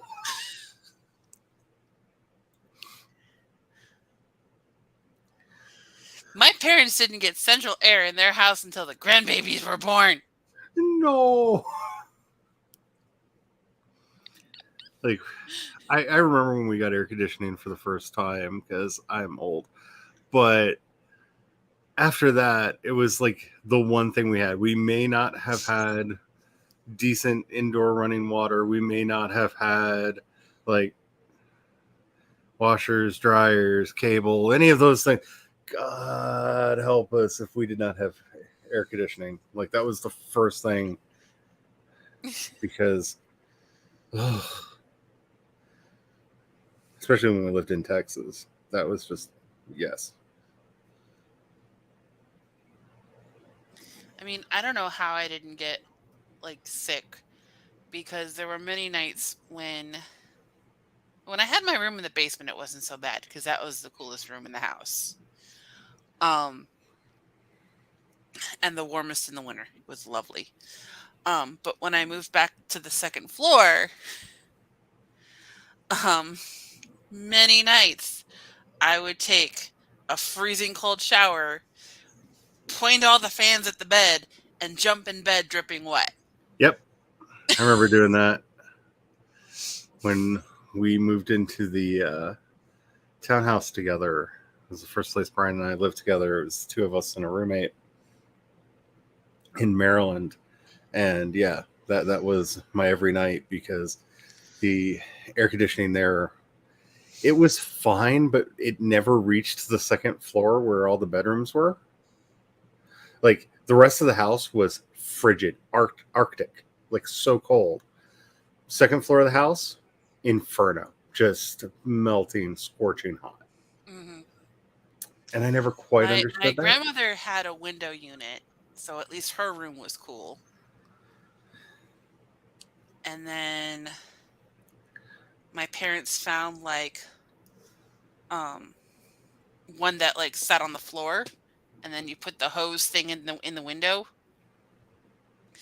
And so that at least kept the first floor cool. And then when the grandbabies were born, they got central air. Because I don't want the babies to be hot. I've thought about getting one of those for the office, because until my hips started acting up and made it hard for me to sit at my desk, it gets so hot and cold back there, because the thermostat is literally on the opposite side of the house. So it does not care at all for whatever temperature the room that I use as my office is. 14 minutes till they cut the power, and it's already flickering. Oh.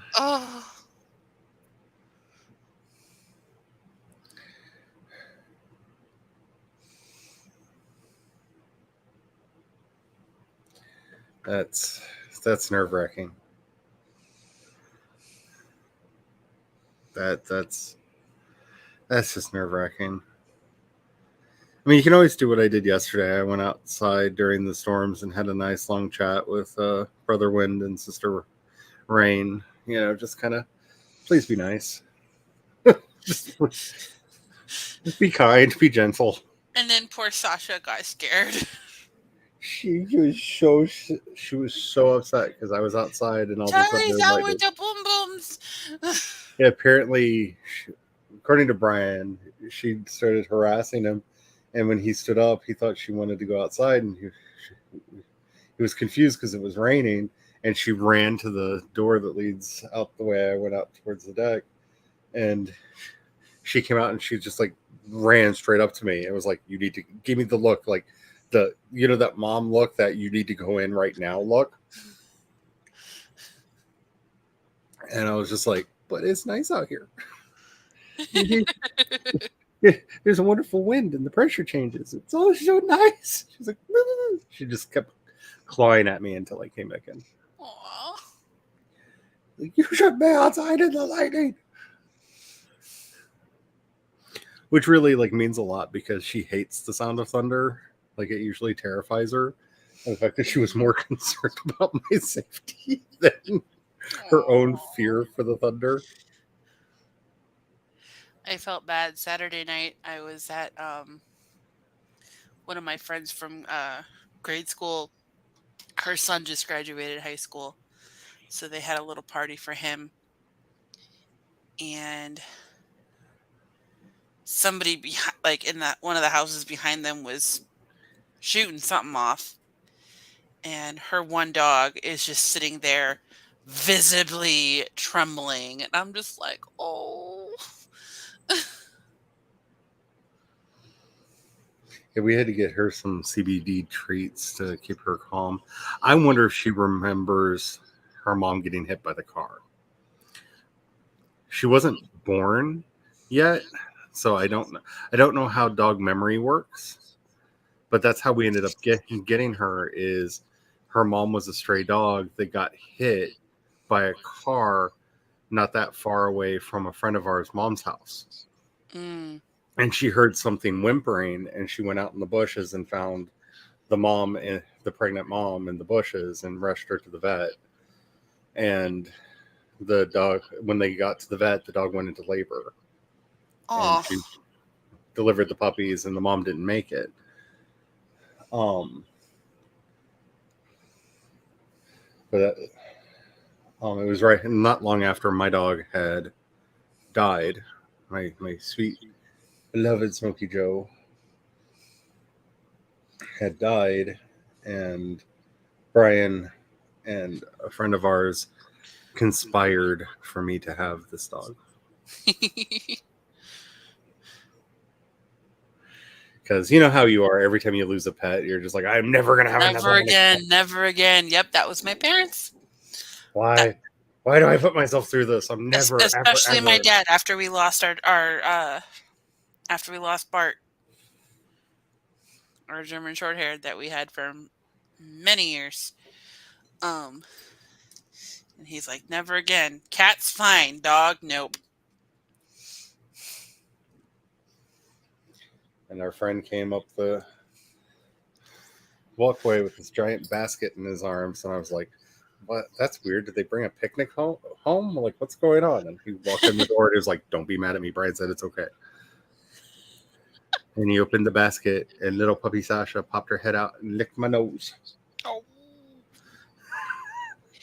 Yeah, my sister was working for the Cleveland APL.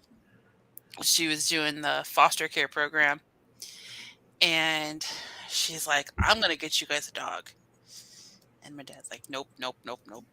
She's like, well, I'm just going to, like, I'll pay for it and I'll just drop it off at your house. And he's like, I'll change the locks. I'll leave it in the backyard. I'll put a deadbolt on the gate. I got through that when I was 4. No.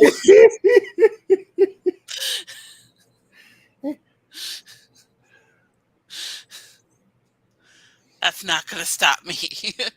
So she would continually, like, send them pictures of, like, oh, look at this one and this one.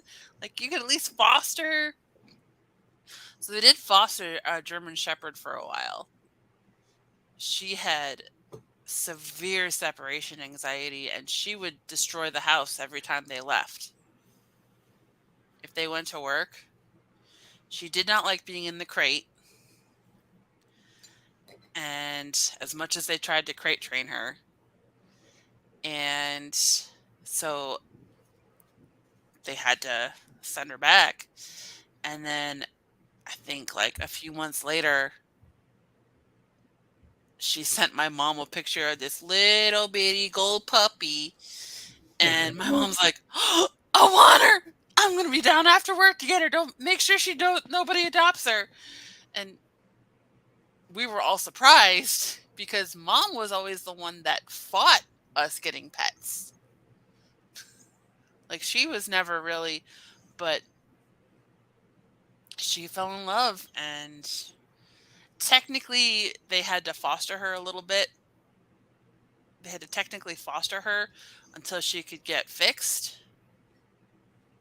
And then after that, they could officially adopt her.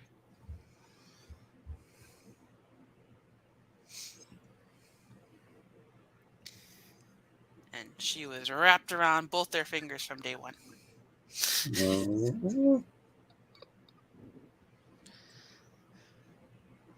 But it's so funny now when it's just my mom and the dog. The dog sleeps all day. She wants nothing to do with anybody. If it's just her and my mom, she'll sleep all day. My mom's on the phone, or if somebody comes over, then she's like, attention, attention, attention. I'm here, love me. Are you somebody's here, love me, dog?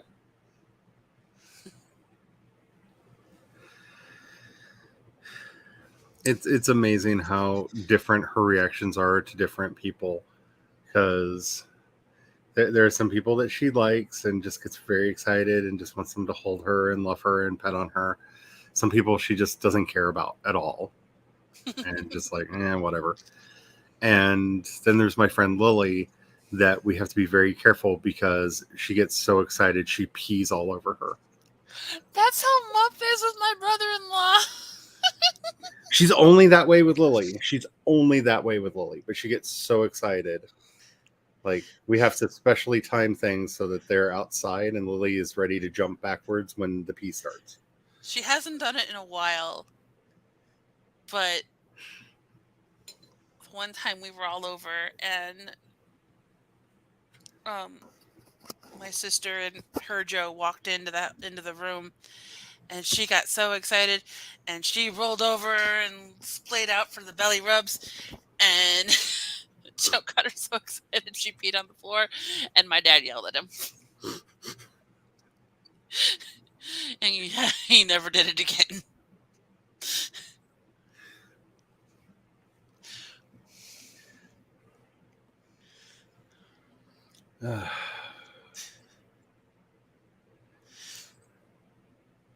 Wakefulness is difficult when you don't sleep.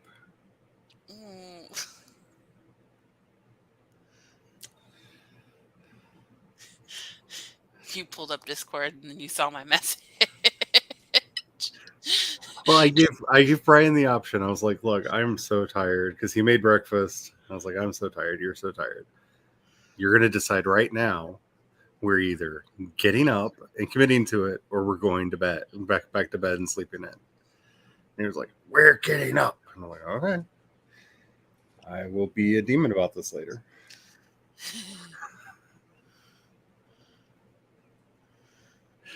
Because if I have to be conscious, so do you. Dems the rules. I don't make them. I just enforce them. All of the coffees.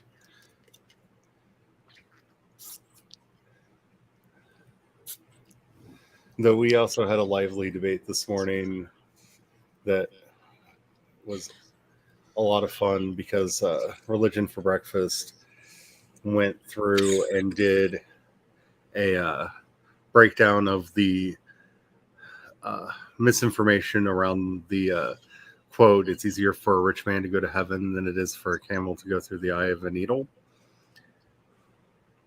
And how, no, this literally is what was probably said, because there's actually a passage in the Talmud that was written prior to this that says it's easier for a rich man to go to heaven than it is for an elephant to go through the eye of a needle. So apparently this was like the thing in the first century Palestine of ludicrously large animal, itty bitty hole. Like this was apparently a thing, and all of these other like interpretations of like, actually it's about a gate to the city. There's no record of anyone saying that until the late Middle Ages when people were getting rich and feeling guilty about being rich. Phenomenal cosmic power. Itty bitty living space.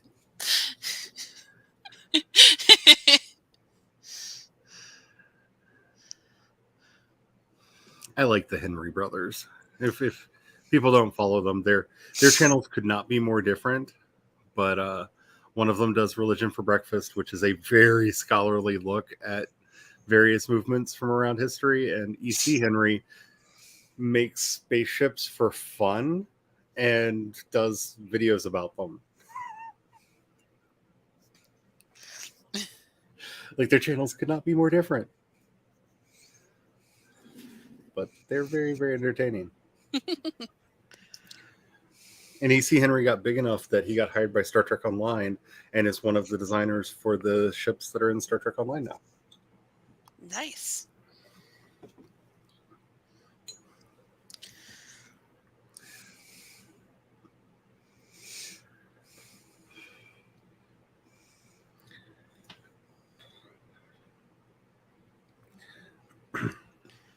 Which I got to find my box because I tried to play that game again recently and they got bought out by a different company.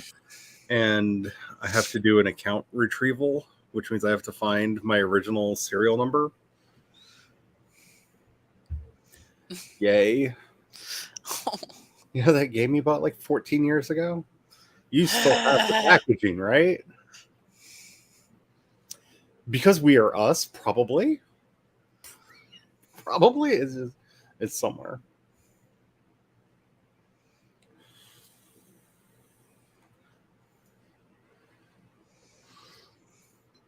I do think that that's a rather big ask. But I bought the special edition and I want to keep the stuff that's exclusive to it.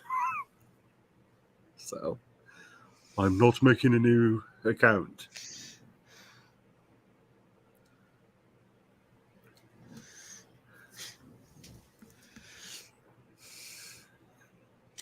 When I had all of those D&D books from the library, I had some of them still in my car when I went up to wasn't quite to Sandusky, but it was about halfway there. Bessie's boys were playing baseball, and there was a couple hours break in between their two games, so we went to get some food, and she was riding with me, and she saw this stack of books on Anna's car seat. So we were flipping through them during the game, and she's like, she was trying to find like the product code to just put everything in D&D Beyond. And I'm like, they're library books. It's probably like a special insert or something that they took out. Otherwise, everybody would get those books from the library and then have them on D&D Beyond and not pay anything.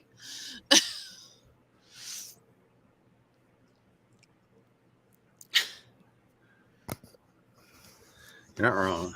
Because it's not a bad idea. But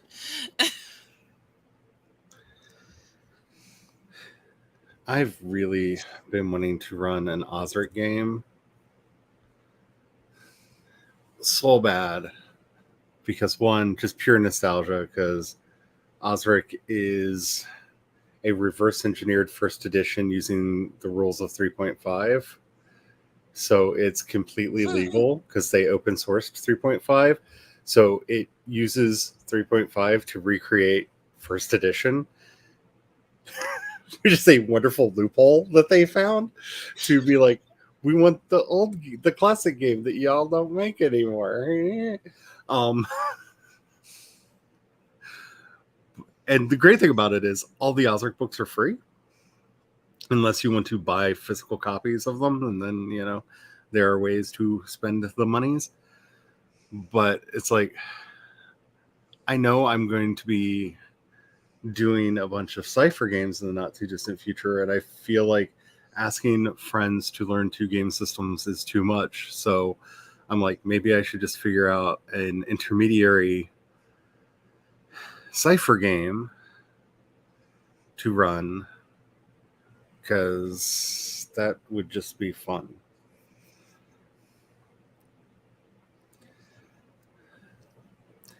I also think that would make for a much more entertaining Friday stream.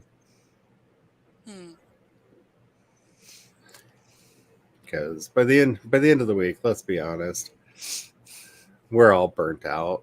Like, as much as I like to convince myself I'm going to be doing the productivity on the Fridays, like, no, that's often not what happens.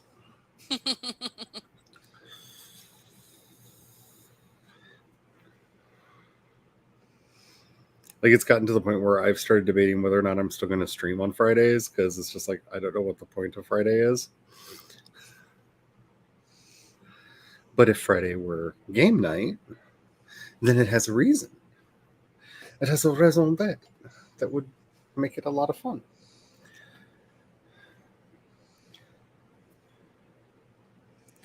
It's just coming up with either an intermediary stage or going ahead and rushing the production of the game that I'm working on, because it is roughly playable now. I know that because we played about a 6-month adventure in it in when was the pandemic? So 2019. This pandemic started in 2020, and that's what stopped the initial alpha test of the game.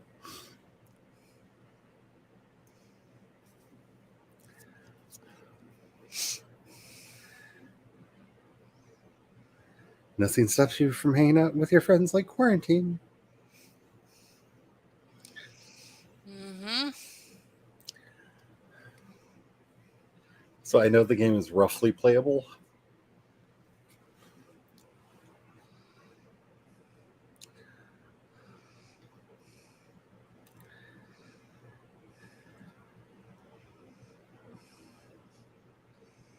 That's just, then there's the other logistics of putting together people that want to play, making sure everybody understands how the game works, making sure everybody's got characters ready and can be there on time. And like, that just feels like energy I don't have right now. Mm-mm. What kind of setting would it be?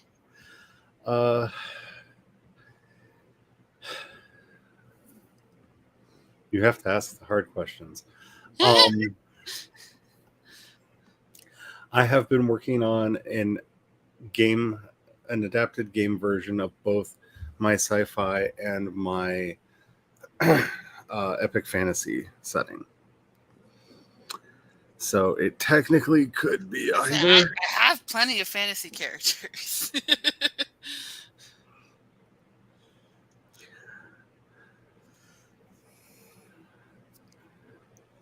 I would just need to polish things up to make it easier for people to get into.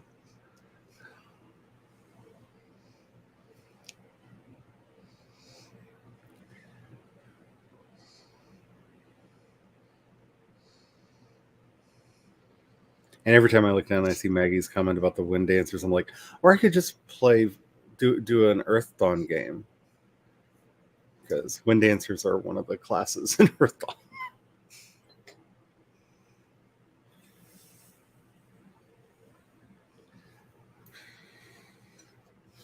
I'm not saying I don't believe you, Laura, but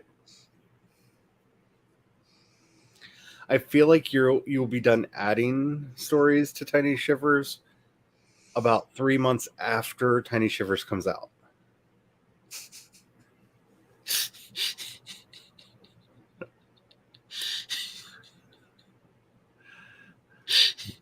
I mean, hopefully it won't be that bad, but I mean, I'm not saying that I can't see you going, I mean, it'll be fine. I mean, it'll be fine.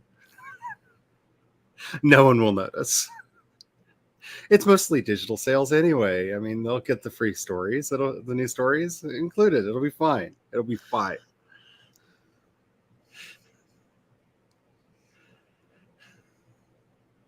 That is a good sign. Mm-hmm.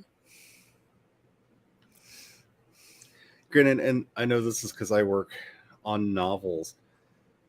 That hits me about halfway through the writing process, and again about halfway through the editing process, which is like, why am I doing this again? Mhm. What is the point of view? Oh yeah, I loved you once when your words had meaning and weren't just random characters on a page that I've read so many times. They've lost all meaning.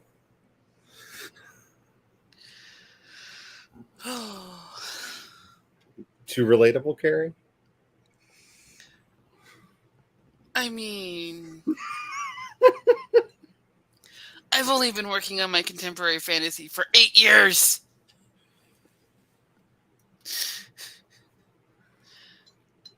See, if we want to be technical here, the sci-fi setting that I'm currently working on, I have been doing stories in this setting for about 35 years, 35 years. Because the very first story I ever wrote in what would end up being this sci-fi setting, I would have been about 11 Mm-hmm. when I wrote it. And the finished book, that the beta version, I believe it's up for everyone to read over at World Anvil. I think I made it available for everybody. For the Mask of the Gods Book 1. That is the character. That is actually the second character created for the setting when I would have been about 11, 12. Mm. Yeah, the character of Tara, who's the main character in the contemporary fantasy, I came up with her in high school. Senior year of high school. Bestie and I started doing like role playing on like forums and in AOL Instant Messenger chat. And so that's how I came up with Tara. And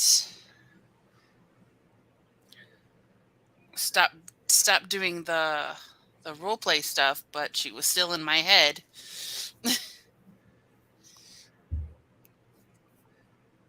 Knight was the main character of the first book I ever wrote that no one will ever read. And not because I am somehow like embarrassed by it. It's just, it is illegible. I I went back and reread it several years ago thinking maybe I could edit it into something workable, because in the midst of my depression, I was like, well, Mhm. I do have like these 4 books I wrote when I was a kid. Maybe I could like beat them into shape and maybe get in touch with my creativity again. And I reread it and oh my. I mean, I made choices. I made choices in the writing of this series that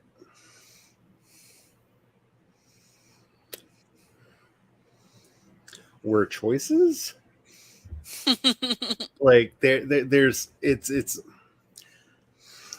And like every kid writing your first story, you're like, this is gonna be awesome. oh yeah, I thought I was nailing it. I really thought I was doing something special. I was doing something. I was definitely doing something. What that something is, I don't know. I could not tell you. It I don't even know that I can legitimately call it a story. I could try to call it a story. I think if I was being extremely nice to myself, I might be able to wince through calling it something akin to a story. But yeah, it's not that. It's It is story adjacent. There are characters in it. There are definitely characters. And there are a lot of characters in it. It's a veritable George R. R. Martin number of characters in it. There are so many with Brandon Sanderson-esque names that make all the sense in the world. That it's just so many names. Like just decisions were made. Actually, I don't even think I can say that with a straight face, because I don't. I think I just went, I don't know, this will be fun today, and would write like half a scene, and then come back later and forget what I had been doing, and definitely not reread to make sure I was picking up where I left off. Like stuff. Yeah, I don't know how to describe it other than like there are words in sequence that once upon a time I convinced myself was a novel.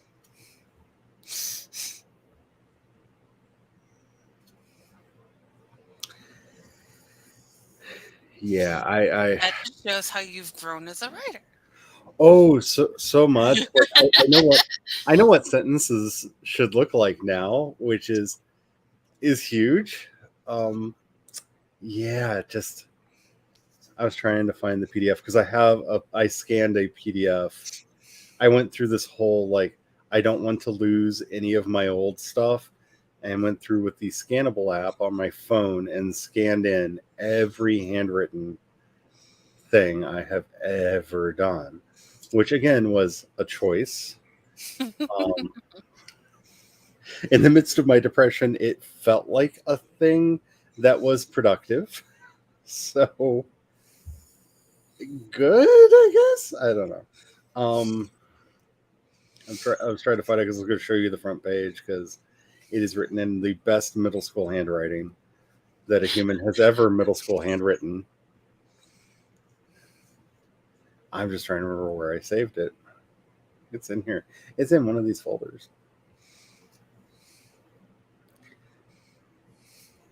Somewhere in here. But yeah, it choices were never made. Just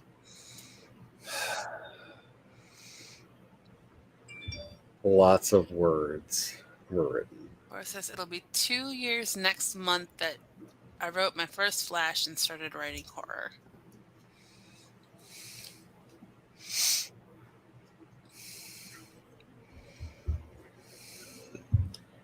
But one of these days,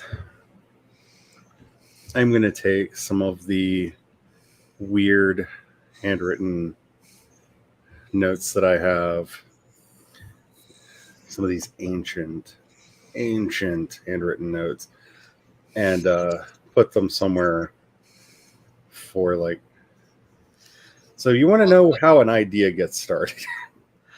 I'll tell you what a friend of mine told me about the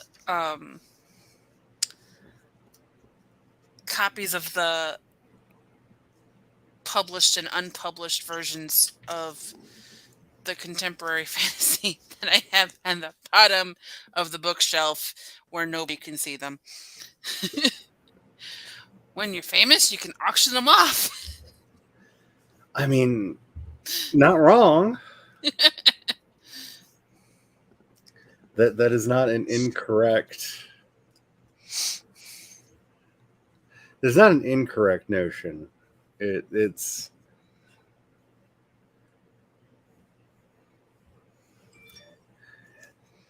just amazing how much I'm just scrolling through all of these documents that I have in here, and like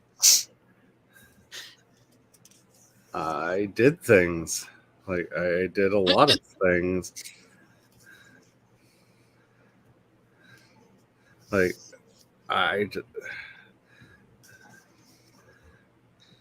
sorry, this is going to be nostalgic for somebody. I'm going to have to share a screen just because I can't believe I found, like, of the many things that I found, Remember gel pens?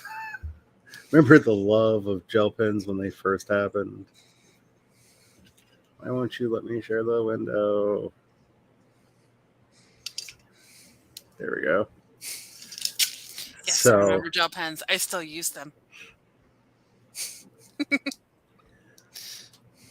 this is the actual foundation document that I hand wrote on black paper with blue and white gel ink for one of the interstellar governing bodies. Yeah, that's a thing I did. Why? I don't know. I am rebuilding my Jelly Roll pen collection. Look, I started bullet journaling. I have an excuse to get them now. I have so many notes on that are like white ink on black paper. Like it's I don't know if that's embarrassing or just like I almost got did a that. notebook with black paper in it when I was at Michael's today, and I'm like,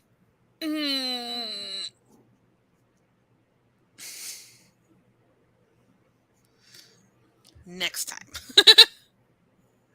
One of these days you will be mine. But yeah.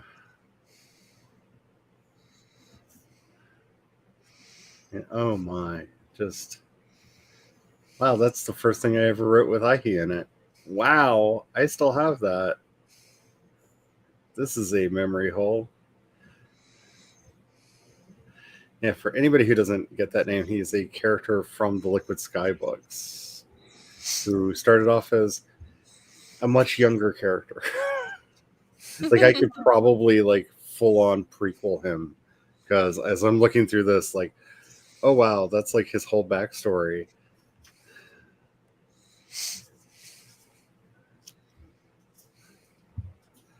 Like in great detail, that's his whole backstory. That's wow. That is those were decisions I made. So many decisions. Oh, it's baby's first conlang. Oh, that is the worst alphabet that has ever been designed by a human. But I did it, and I still have proof. It's so many decisions, so little thought that went into them.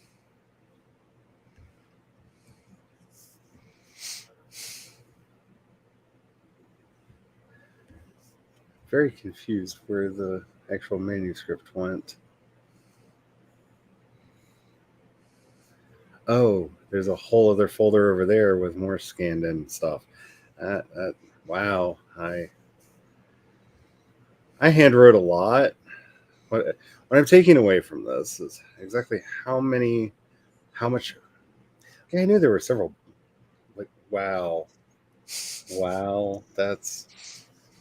Oh, and there's more. That's more. Yep, I handwrote a lot. I handwrote a lot too, but usually to make it look like I was taking notes in class when I actually wasn't paying attention at all.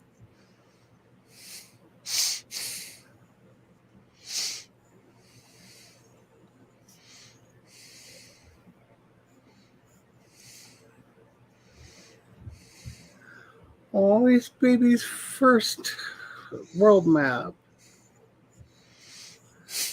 Oh, I hand drew that. Aww. Why did I do that? Oh, it's so. I'm not a fan of Tolkien at all. That doesn't look like a knockoff of Tolkien in any way, shape, or form. It's fine. Yeah, we're gonna go with fine.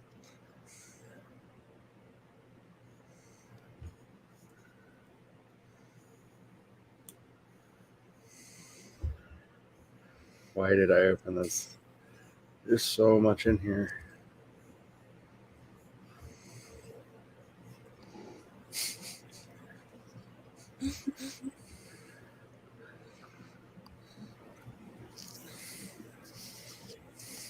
Oh, wow. Like when you have documented your weird writing journey so much that you could do like, here's the 20-year journey for you to get this one short story. You know, that might be a really funny video series to do for YouTube. Like treat it as if these are like famous stories and like, now we're going to go into the archive.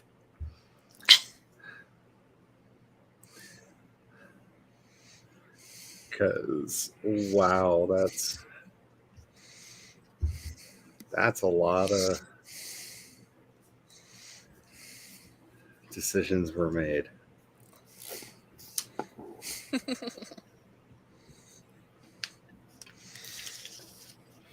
Ooh.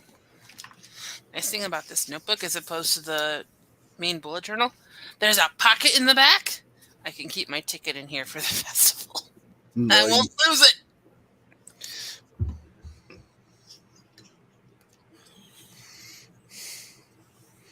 Nice. Pockets in the back of notebooks are handy. They are. They are extremely handy. Holy crap. I should have known this existed. I've got an entire folder that's nothing but like character sheets that I did up for characters for one of the stories that I never wrote. There's got to be like 40 characters in here.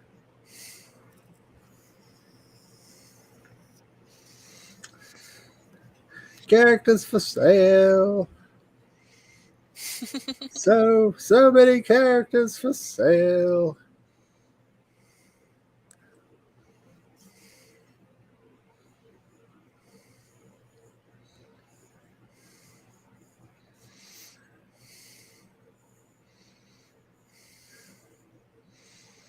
Yeah, I'm going to have to do something with all this. I don't know what. I'm going to have to do something just because it exists. What's the point of having all of this if you don't do something with it? Do one of those like bad dramatic readings on your channel of old writing. Oh, no one needs to be punished like that. No one needs to suffer through. Like my old writing is like my current writing is what it is, but my old writing is I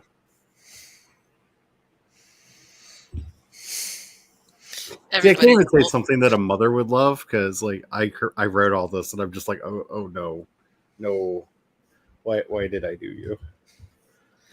Everybody feels that way about their old writing. Again, that's how you know you've grown as a writer. When you look back and go, ugh.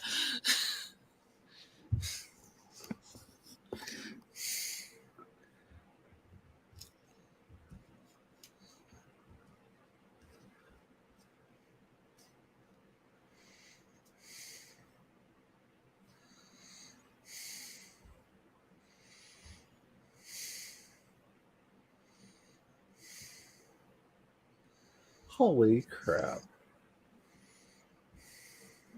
The stuff you find when you're not even looking for it.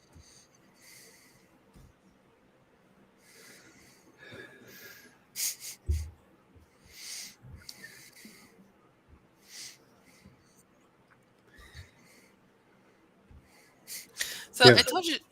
I told you the story of that my mom said that a few months ago my dad activated the Google Home device in their house. Yes.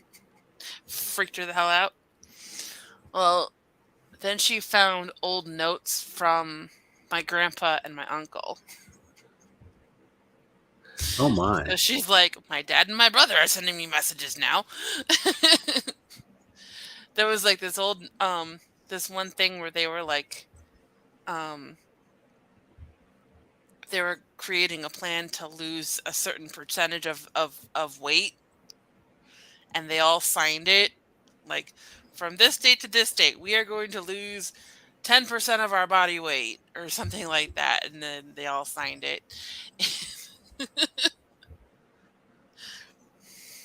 That would be nice. So, ghost relatives of Carrie, can you help me with that? 'Cause that sounds lovely. And if you got some like Dybbuk problems where you're like, why didn't I do this in life? Like, help me do this, and you can live vicariously through my action.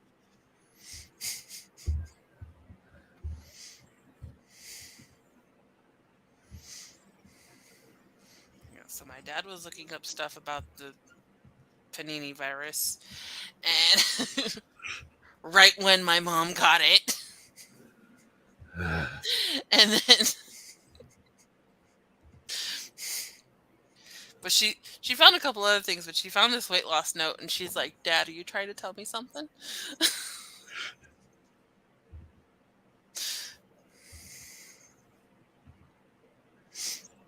She's actually been doing really well, and the doctor cut her blood pressure medicine in half, and then she might get off of one of the 2 sugar meds that she's on. That's cool.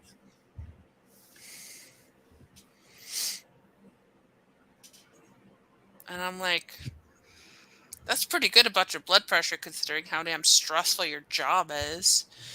Because retail. Yeah.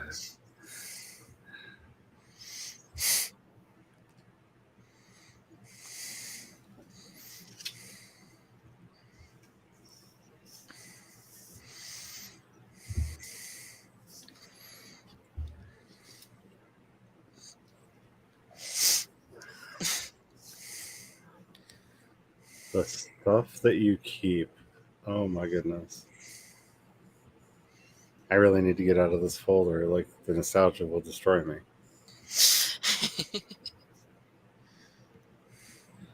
I just found the here, let me pull this up.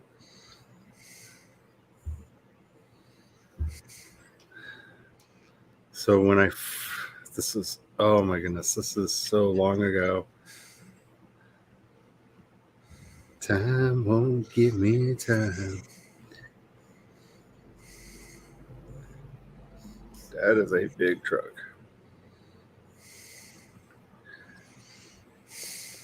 So this would have been in 2001, I think. So 21 years ago. After a long discussion with Ryan Dacey, we were at Comic-Con Oakland. And this is the meeting notes where we came up with what we're going to call my sci-fi setting.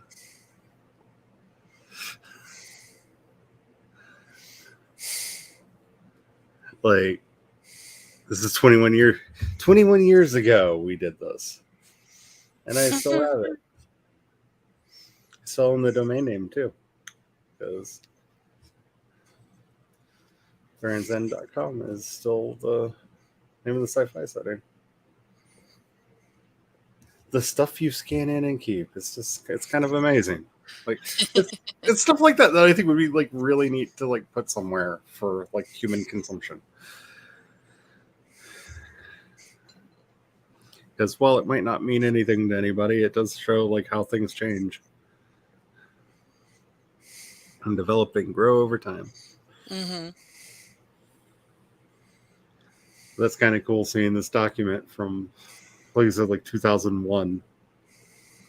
And in a way, it's kind of exciting that I'm still doing that thing. And also, in the same time, it's like, wow, I'm still doing that thing.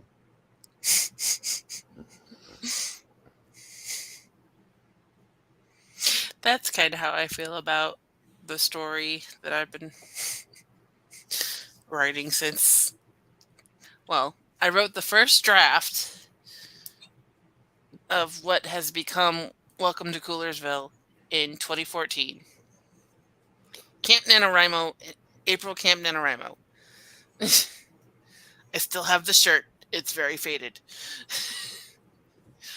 Then I revised it in the July camp.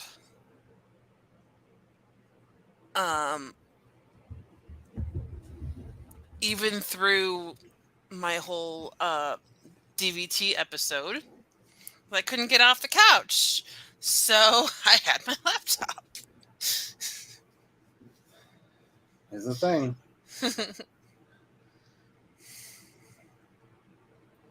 I do remember when I was recovering from that, there was one day when, like, every other commercial was a pizza place. And I was supposed to be watching my sodium intake. And I'm like, can we go get pizza? I want a pepperoni pizza. I don't care. It's just a little death. Still good. Still good.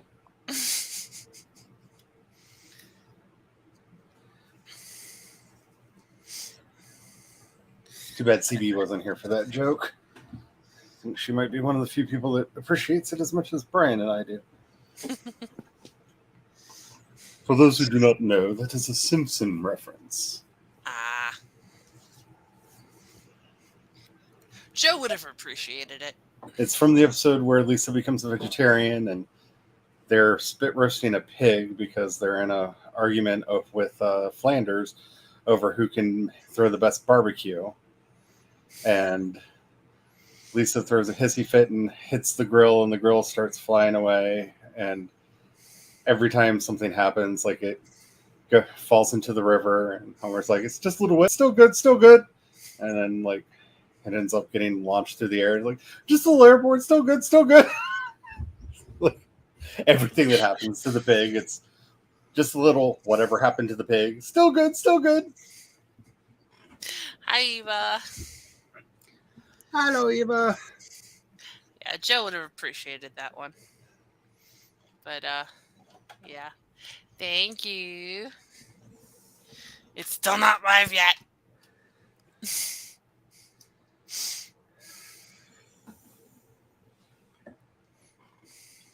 So I'm probably going to have to set the paperback a couple days before. Given this now. Well, that's how you guarantee that the paperback comes out early. Because that's the problem with all of the indie tools is they don't work right.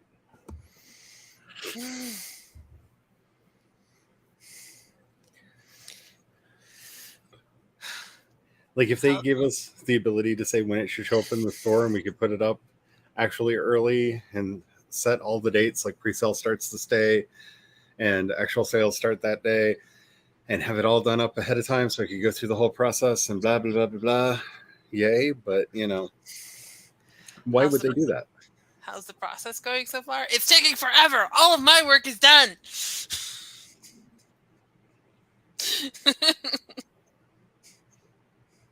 Well, actually, I have to check. I have to fix the cover on the paperback on Ingram, and it's still not done processing. And I look at that thumbnail, and I see how off it is, and I'm like, it hurts. Hey, Sam. Hi, Sam.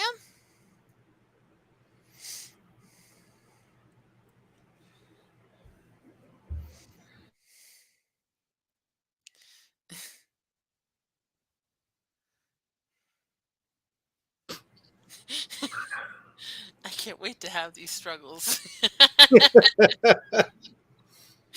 Then you will enjoy the life of an indie because nothing works the way it's supposed to. Nothing.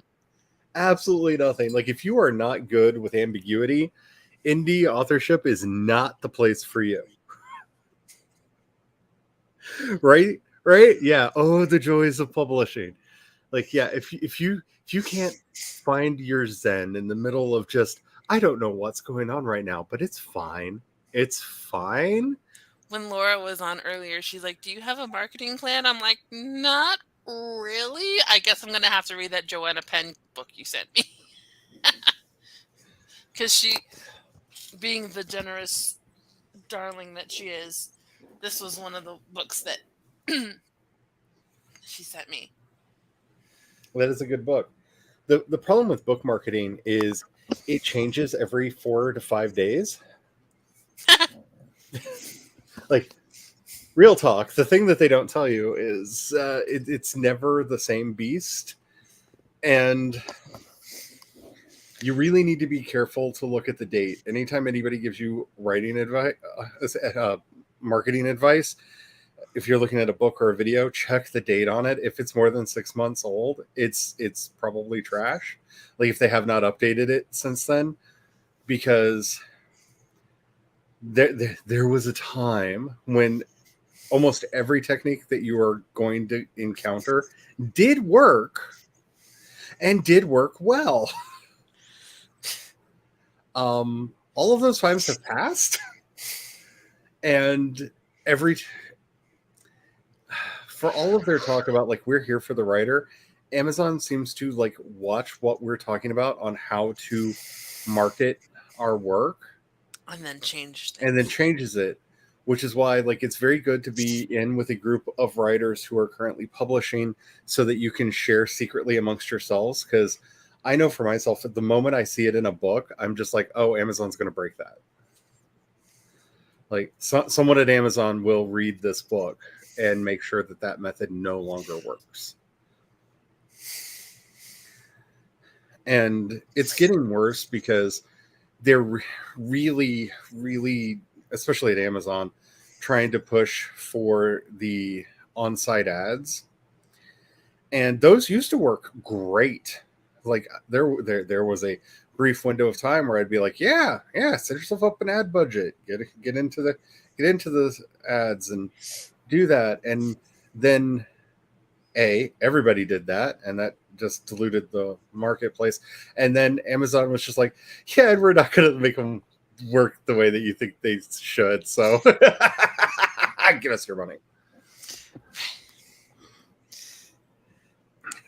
They only just, a couple weeks ago, allowed you to link your Vela projects to your author page. And I am still salty about that because I did. I still don't know why there's like 20 versions of one of my books on Amazon. I've contacted them about it and still haven't heard anything back. But that would be nice to know the answer to that one. But anyway, they don't have a special category for Vela, and it doesn't automatically put it in the Kindle section. So you only, on my page, my Vela projects only show up on the all formats tab. Oh, mine show up in Kindle. Yeah, mine, they may have fixed it on mine. Last time I looked, it was only showing up on the all formats. And then only one of the ones that I linked. Because I think they're mad at me, to be quite honest. And I have yelled at them a lot over the last couple months. Yeah, here's my short story. I mean, to the point where I actually got an actual in-person human apology from them at one point. Which, they're going to make me pay for that one. Yeah, here's my short story. Let's and then the see. two Kindle edition. Vela projects. Oh, there it is. It's now right at the bottom. Wait, and that's not all of the Kindle books that I have available.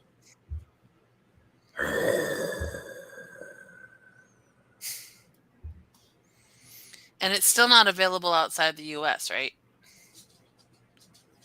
Vela.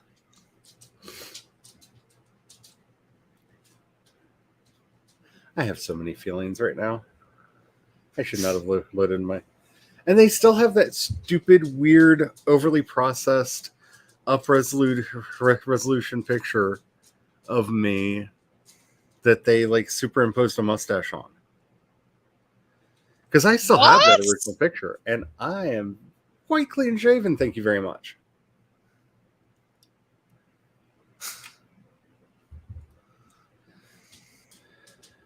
I told them to not use that.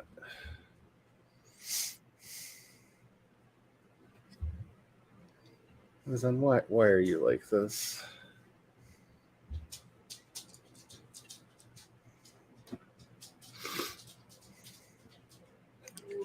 Hello. Wow. Telling them to delete that crap picture again. I tried to. What? Oh, Amazon's still using that weird picture that they made of me with the mustache. Oh my gosh. So I just told them to delete it again. Again. Oh gosh. It is. I tried to do a little, pull some of the. Read the rose garden, you know. I thought I might get to do some today. It's cooler out. No. It's like an 86 with 86% humidity. Yes. Fucking nasty. I'm sorry, Carrie. Oops. Hot mic. Play with your dog.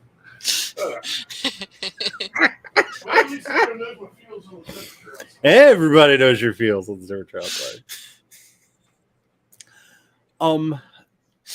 Okay, when I say they added a mustache, it was an extremely old, like 9-year-old promo shot of me that they super upscaled. And in the super upscale, the shadow on my lip got like they did one of those like super resolution upscales. So the shadow my nose casts on my lip, it interpreted as a mustache. And if you zoom in on it, it looks like somebody drew it looks like somebody went through with a marker and drew a mustache on my face.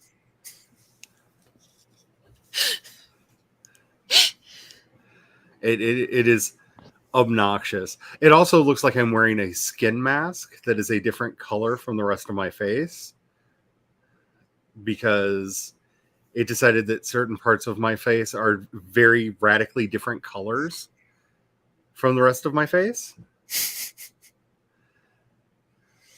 Like whatever algorithm they used to upscale this image did terrible things. You can't upload your own pictures? And I didn't know that they were using that picture until the other day when I think it was either Carrie or Kat mentioned that we could add our Vela projects, and I went to look and went, what in the unholy name of hell have you done? what is this? Because it's not even the last profile picture that I uploaded to them. Like all the other pictures that I had of me, even though that I you had used keep of me are updating gone. it, they keep bouncing back to the other one. I see Carrie's mouth moving, but I'm not hearing anything. Is that just me? Hello? Shimir does this to me sometimes. I can hear you. There, I can hear you again. Okay. I saw your mouth move. So no matter how much you try to change it, they keep switching it back, or like? Yeah, I took it down. I told them to delete it, and I uploaded a new picture, a picture that will not make them happy, but it is actually the brand picture that I am using most of the time now, which is I don't even have it in here anymore. Here, let me grab it. I can fix this. I have the technology. And StreamYard often has to do whatever I tell it.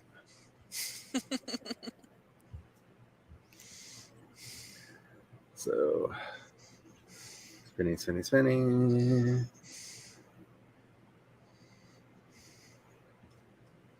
Yes, I know. I've got so many profile pictures. I like having lots of avatars, StreamYard. Stop yelling at me.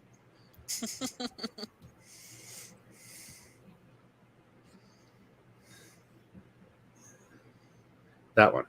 Because it's the one that I use for branding most places. So I uploaded that one and told them to delete the god awful mustachioed one that they had up there, and they did, in fairness to them, put this up in the bio place, but they moved the other one down to where all the blog post and podcast stuff is, which again makes no sense because it's a upscaled version of a profile picture that I have not used in like I said, like 9 years.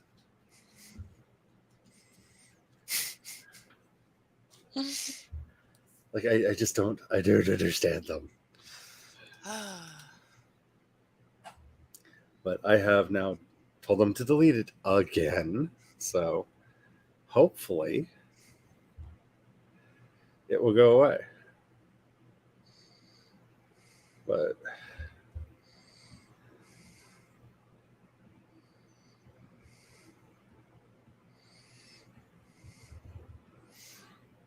Hey, I have another follower on Ko-fi. woohoo! Yeah, my StreamYard has been acting up lately, so that's probably what that was.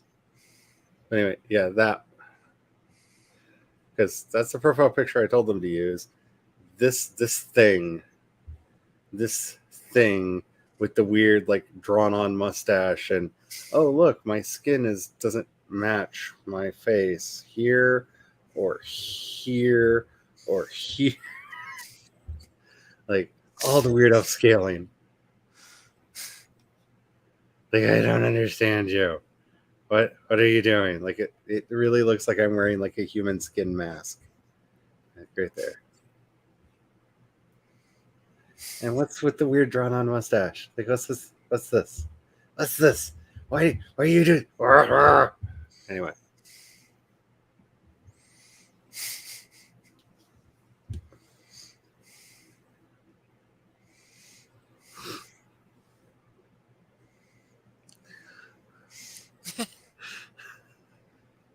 I didn't notice it until you pointed it out.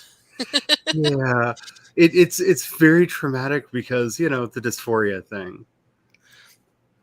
Like y'all don't understand how often I shave because I can't afford laser hair removal.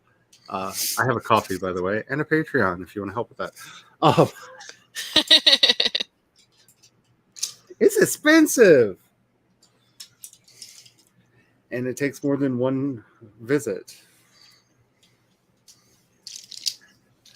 And would require multiple streaming vacations or just constant avatar mode, because you apparently have to grow your hair out to a certain length for the treatment to be effective, which means I'll have to have a slight beard. And I really don't like the idea of that. I like the idea of it going away, but I don't like having to grow it out first. Because I know that for when a friend of mine went through, they made her grow her beard out first.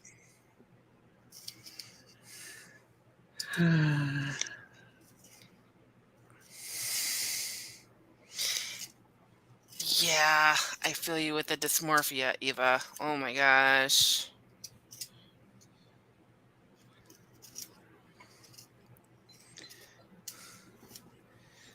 I mean, being called a fat blob since you were 12 has an impact on your mental health and how you view yourself. Don't call children fat. Yeah, Sam, it's about half an inch. Yeah.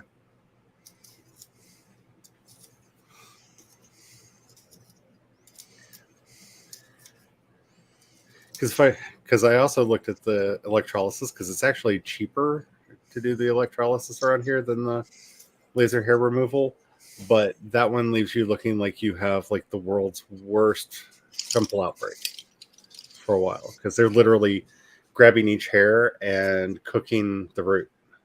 Ha! So they're literally burning the hair off by cooking the root. And that just sounds painful and itchy. Like super, super itchy.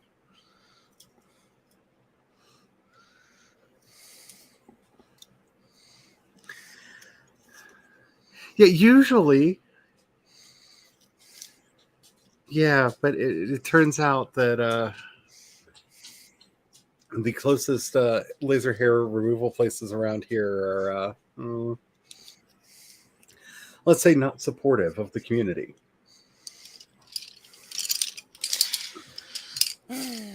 Like so much where you live.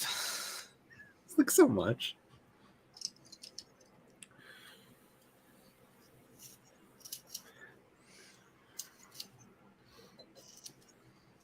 Yeah, one of our chefs is lobbying that we like move the restaurant to a different building, and I'm like, that's great. Can it be in like New York or California?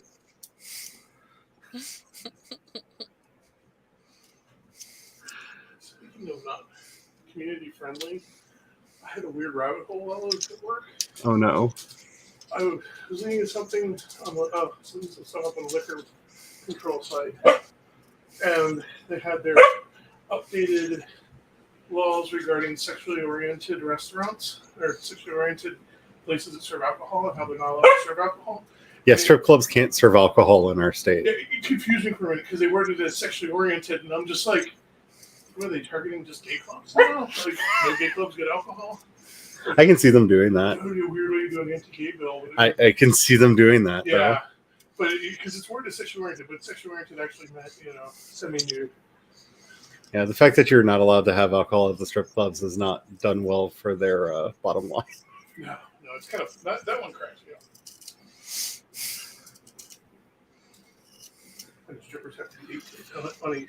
That's a nice way to drive those businesses out. The stage has to be fixed. It must be 18 inches high, and it must be in the room 600 yards or 600 feet across. Yep. So I got the rat hole was reading up on the regulations of that because the person that was an anti-gay thing, I was like, Although that's probably their intent. Yeah, they like to pretend that they're moral. Oh yeah. But I mean, our current Senate candidate, if you really want to know all of the horrible, horrible truth, just search Governor Greitens' woman basement.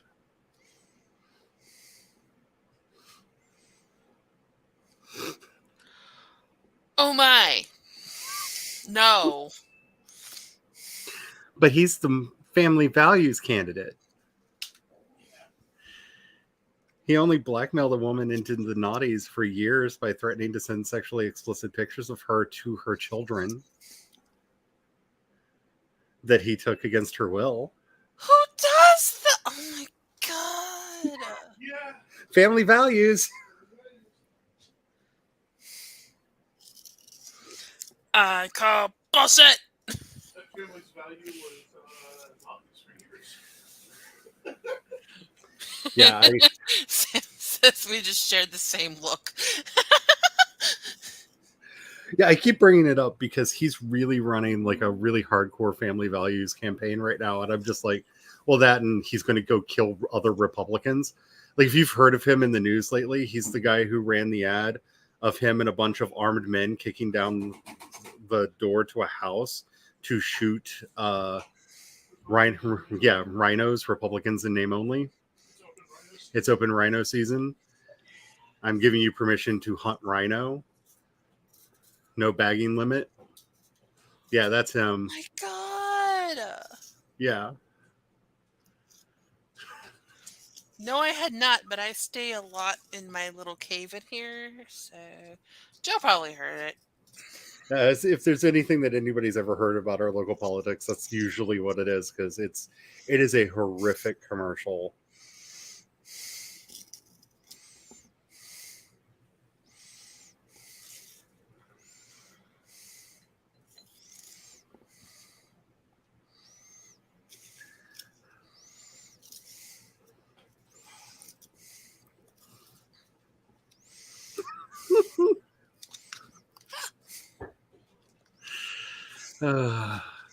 Yeah, like he's a handful. I don't know who's currently paying for all of the text messages, but we get a text message. Like, everyone in the state has been getting a text message at least once a week from a random anonymous number to various court filings in the current case against him that might send him to prison.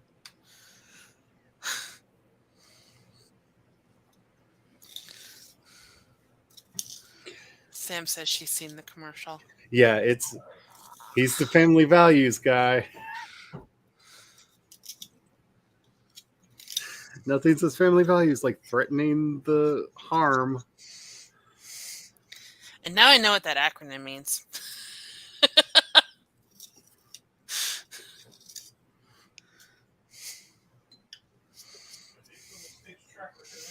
I've heard it thrown around. I've heard Joe say it when he gives me his updates on the news, but I'm like, okay, it's got to mean something intended to be derogatory. Yeah.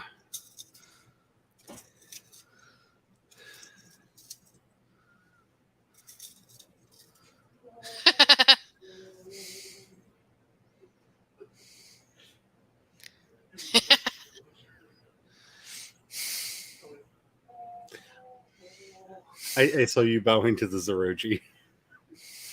Bright is currently praying to our rice maker. There's a difference. I'm sorry, you were adoring our rice maker. I'm sorry. I was carrying it like the sacramental instruments. I mean, it is. It is. There's a difference between it and all others. It makes all holy rice.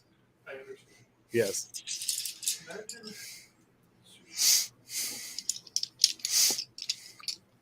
Are you making sushi? Can I say something? Are you making sushi? Did I mean Wait. Are you making sushi?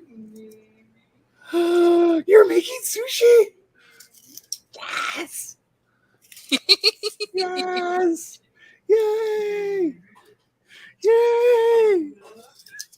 Oh, you said it now. You're making it. That's not something you tease about. That's where violence is born. No. If you, after having said that, if you bring me anything that is not sushi, I will throw it back at your face. Oh, Charlie chooses violence. You just promised me sushi. We have some before it's ready. No, I get that. That's fine. But it will be made today. You He was cannot. a food fight. I'm sorry. When your professional chef husband starts singing his "I'm making sushi" song in the kitchen, and it says, "I don't know, maybe I won't do that today." No, you've crossed the line. The die has been cast. We have crossed to the Rubicon. There shall be sushi. No. Nope. Damn it. Once it's crossed, there's sushi.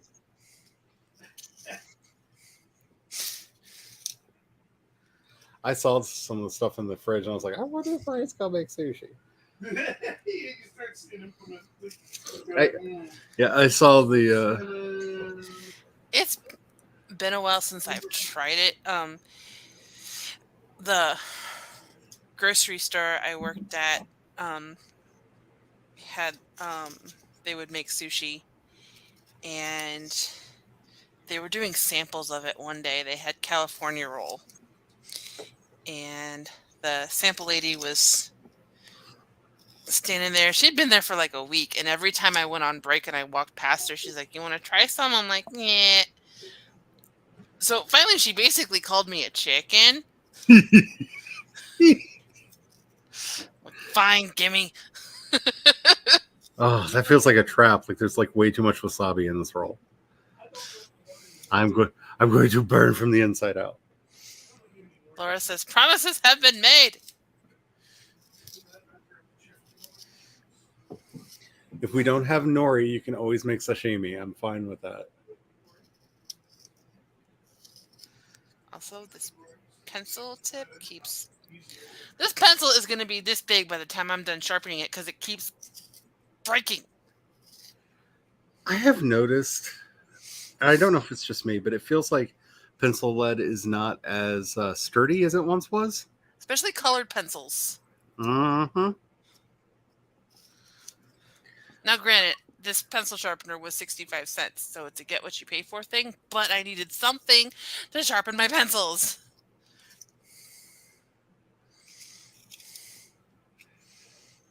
Promises have been made. Yes. Yes. Promises have been made. and will be honored.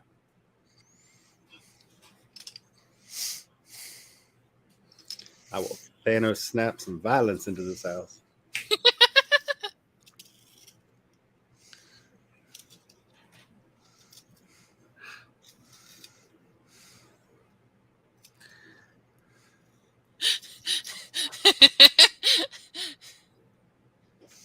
Used to be able to stab people with pencil leads. Now they break before I can even pick it up.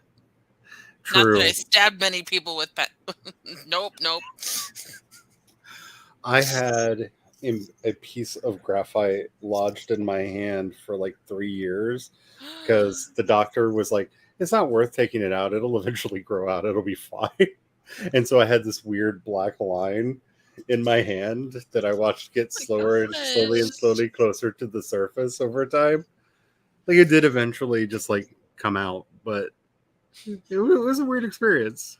And I mean, I did deserve it. Stephanie deserved to stab me with that pencil lead. I earned it.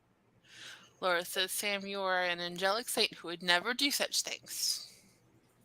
Just blame me. It's fine. It's like I randomly showed up and did it. Exactly. That was totally someone else.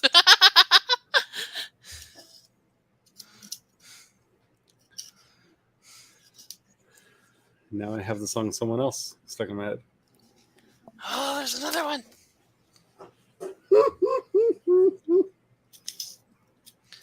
I managed to move on to the next pencil, but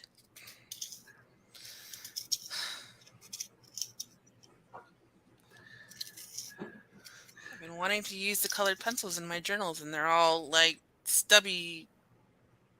Stubby nub dubs.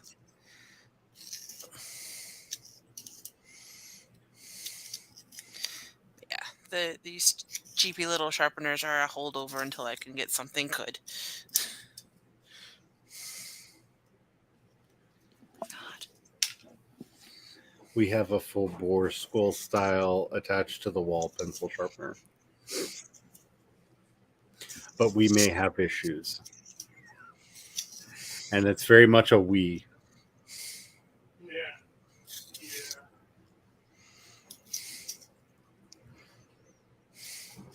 Hey, that thing was great. It was sharp. And this was so sharp.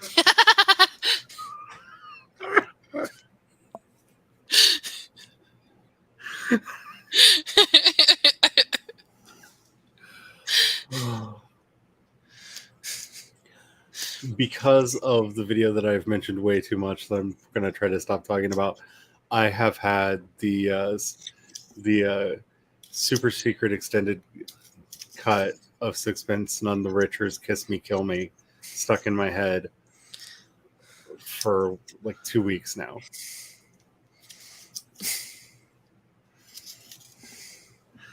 And if you also want to join in the Lovecraftian nightmare that is that song, just go to YouTube, type in "Kiss Me, Kill Me," and it will pop up like right to the top. And it's an amazing Lovecraftian murder song, but to the tune of Sixpence None the Richer's "Kiss Me." So it's very happy and bouncy and sweet and innocent, and there's a lot of like broken bones and skin sloughing. It's good time had by all.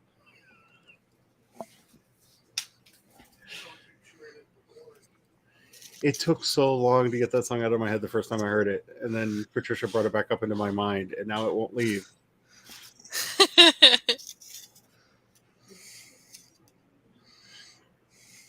I've even tried listening to the original, hoping it would scare out the parody version, and that does not help. Yeah. No, that's how I get Weird Al songs in my head, as I hear the originals. Yeah, but the CIA version. Right? So much better. Like, if you ever want to curse Jace for like a month, just at some point, if you're either in chat with him or even on just in the chat, just go a long, long time ago.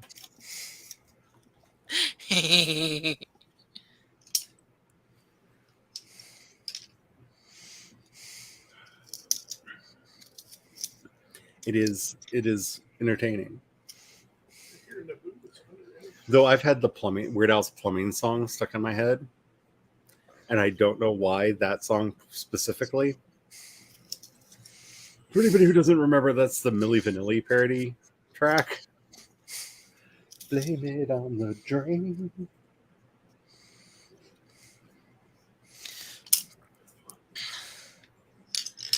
I just know at the start of the pandemic, I shared Weird Al's Germs with no context.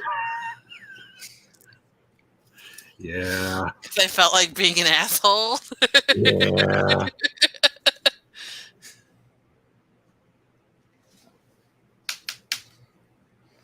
Is oh no, what does that look on your face? What just happened? Oh no. Oh no.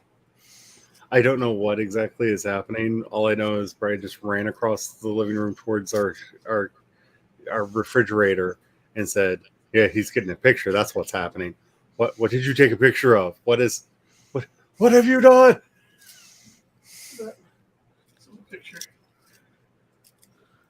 Okay. Answer the question before that. I can't. Your phone's too dim. I can't. Hear their mind.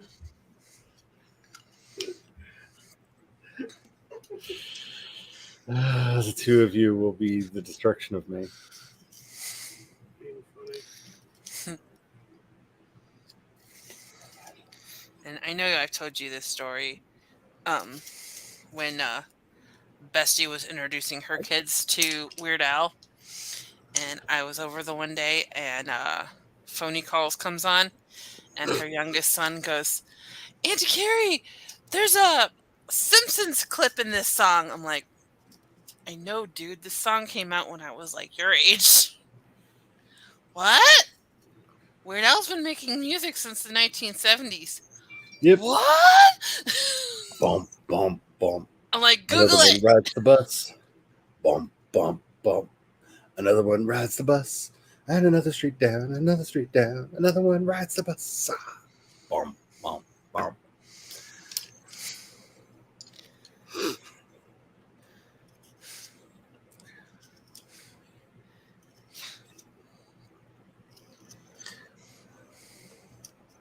I do rather enjoy how every time he releases an album, it's like, and it's his big comeback. It's like, no, it's just the next album. Right. He never really goes away. Like, it just takes time because he's got to come up with the alternate lyrics and get permission. And And also, life has gotten to a place where it's kind of unparodiable. So it's gotten harder. I still love the story of when he was trying to, the miscommunication between him and like Lady Gaga's people. Because he wanted to parody Born This Way, and her people wouldn't give permission. So he just released the song on YouTube for free, and she found out about it, and she's like, "What are you talking about? Yes, I give permission. That's how you know you've made it."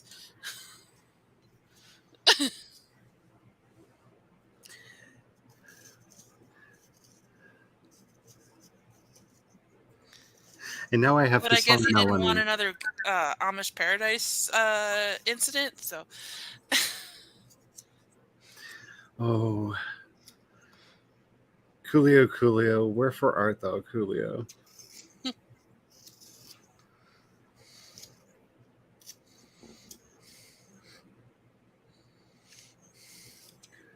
Though I can't tell you how many times we've been on a cross-country road trip and sang the trucker song at the top of our lungs.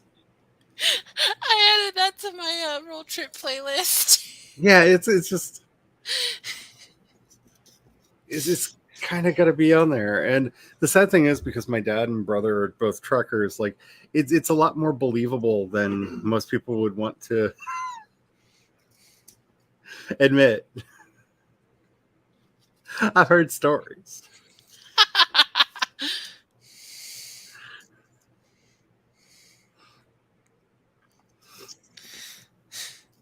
Bestie has has 2 different Christmas playlists. There's like the nice songs, all the traditional songs, and then there's one that's like Grandma got run over by a reindeer and the night Santa went crazy. I don't know that they were too far outside of Maryland because I've not met many people outside of Maryland that are familiar with the Twisted Tunes Christmas album, but I do highly recommend. It's all like parody songs, like "Who Put the Stump in My Rumpa Bumpa Bump," and which is the song from the angel on top of the tree. And like they're really funny. They're really, really, really, really funny, and just very wrong in every possible way.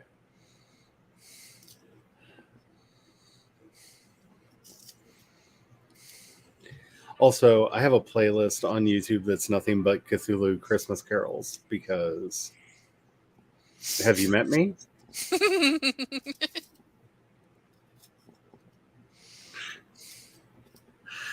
The Lovecraftian version of God Rest You Merry Gentlemen is one of the funniest things I've ever heard in my life.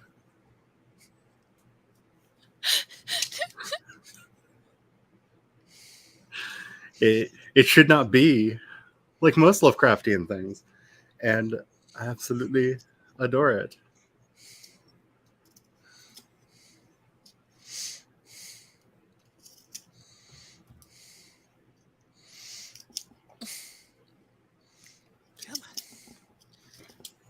I'm Have you pull out my started with refreshing the gloves after I'm done with all of this.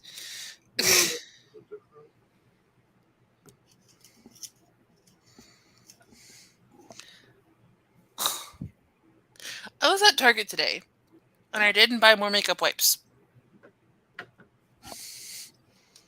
Definitely gonna have to buy them before I leave for my trip, because I'm running low. Because when I do wear that foundation, it takes like 2 wipes to get off, front and back. So it's got the staying power. At that point, it's not foundation; it's spackle.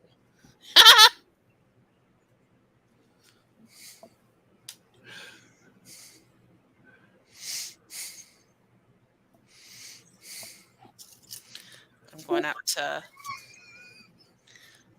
Bestie's on Wednesday, and we'll look at some of the tutorials that I've saved on YouTube.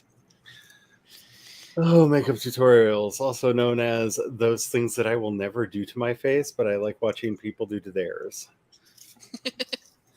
Well, she wants to look like a dragon. Lee press-on nails are very good for that. Well, any kind of like press-on nails because they make nice scales.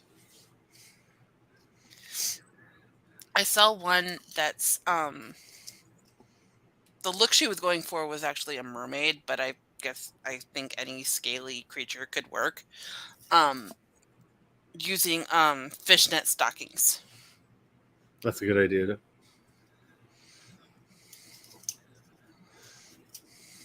friend of mine, when he does his draconic makeup, will use the press-on nails and some gum arabic to cover his eyebrows, so that they're nice, like scaly ridge. You just got to remember, start at the outside of your face and move towards your nose.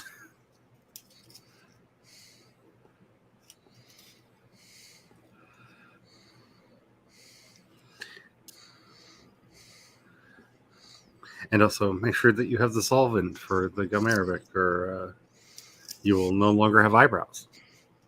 Ooh.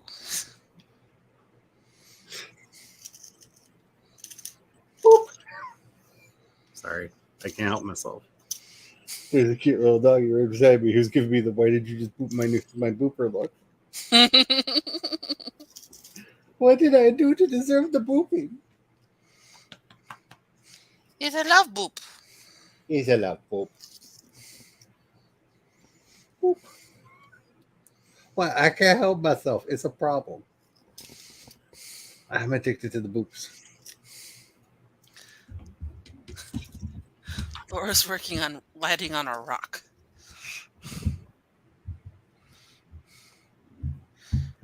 Move from Why did snakes you to boop me? rocks. Why did you boop me? Ta-ta!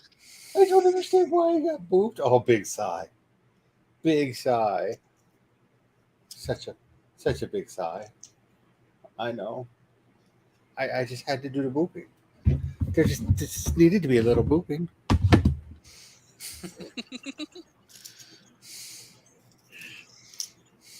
I just thought I should say, like, I'm not exaggerating with the "why have you done this to me" look. She didn't even pay attention that the camera was on her. Yeah, she's like, but why did you boop me? I don't understand why was your boopy.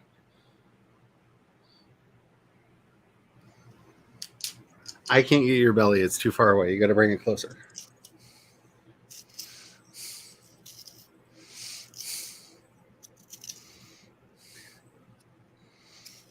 Don't look at me like that. You're the one that took your belly all the way over there. You can be right here.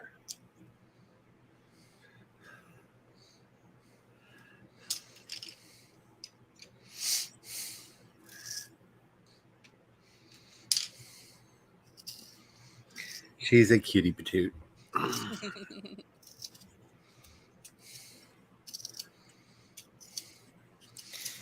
We don't have a good backyard for the puppers. We don't have a fenced-in backyard. We have a very long chain that it's long enough she can go through most of the yard, but she can't get into the road. So we will attach her to that and let her run around in the yard sometimes. But she prefers the deck because she does not like me does not like the feel of grass on her delicate, sweet little feet. She also does not like her delicate, sweet little feet to ever be wet. Aw. So she much prefers our deck because she gets to stay high and dry and bark at all the cats that dare to get close to her yard. And the moving rocks, aka turtles. It's so cute when she sees a turtle. No, there are no turtles outside. We're fine. Oh, the panic look. The look of panic. Like, what do you I mean? heard moving rocks. Panic look. No, not the panic. Not the turtles. No, there are no turtles outside. It's fine. We're fine. I promise. I promise. This is fine. Journal show and tell. Yes, Laura, you still have the link.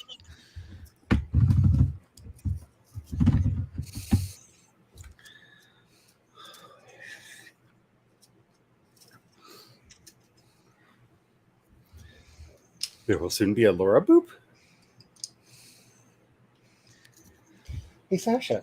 Laura boop. Does that not make it better? That did not make it better.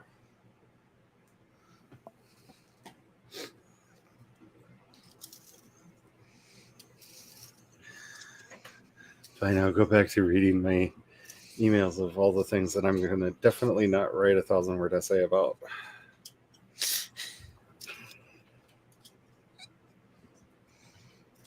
I think that's the weirdest thing that has happened to me in this whole thing, taking classes again, is I forgot how much I really enjoy doing the nonfiction writing. Mm-hmm.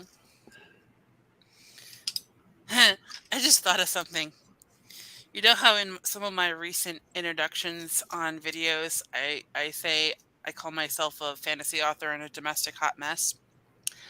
Probably shouldn't do that when I go to the library. Yeah, no. Boop. There's a Laura boop. Oh!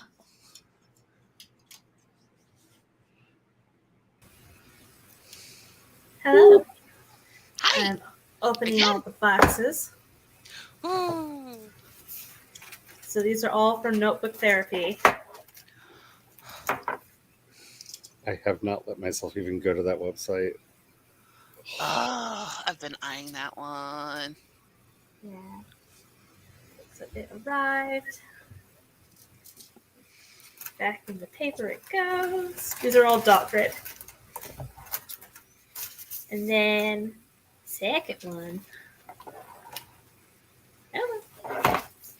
It's linen Mm, and it's Ooh. lavender. that's pretty.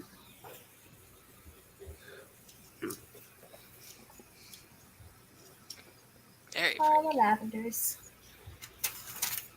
And then the last one that I got for now is the small version of the one I got for Glory. And it is the Galaxy Teacup. Nice. Ooh. Nice. A little moon tea bag. I didn't load the page. I don't know what you're talking about. It's fine. Well, they have free shipping, so like it's not an arm and a leg to get it up to Canada. I don't need journals. You have one in the mail, not one of these, but a different journal. What? Yeah. I need to get revenge. I mean, send you a package. All the evil revenge. Oh, the evil. The chocolate of the hot liquid variety shall flow from your package. Tainted with Rolo. The problem is, the only things I could think of that I would want to put in there food related, I, one, don't know how to get across international borders, and two, Brian would be really mad when I make him cook a whole bunch of stuff and get dry ice.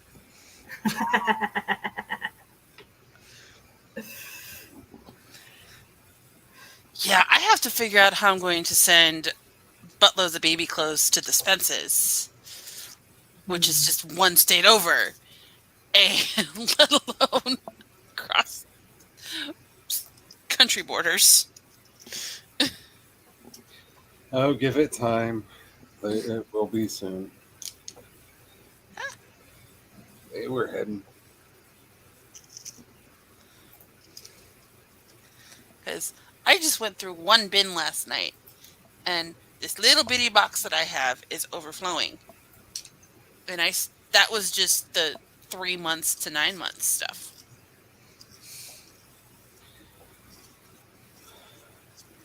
Sam, that is my mantra as well.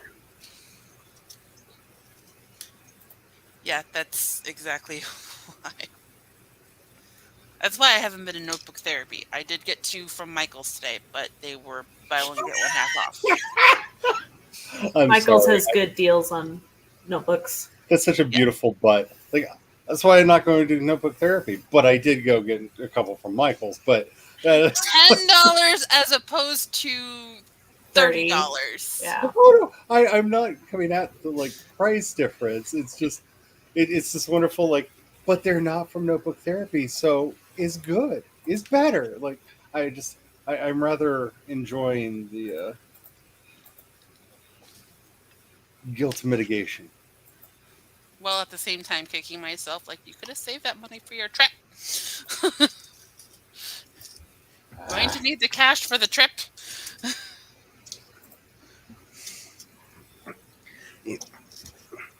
If you're not relying on other people to scrounge pizza on your behalf, is it really a trip?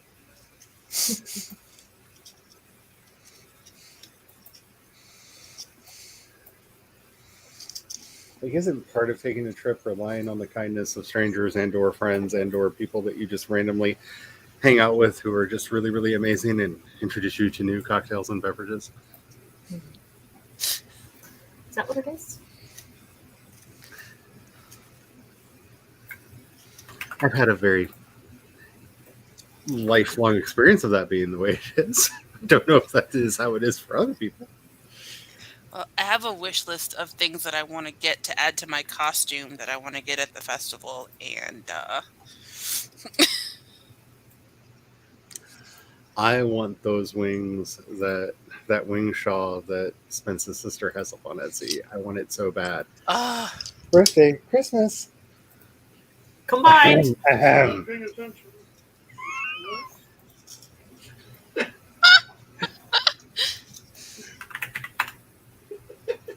And yet somehow I still love you. Mr. what I do to Joe. Email a link. Want, please. Birthday coming up.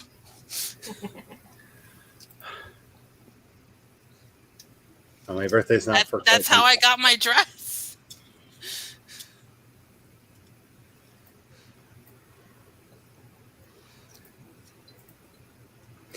I need to do so much clothes shopping. I just don't have the energy or drive.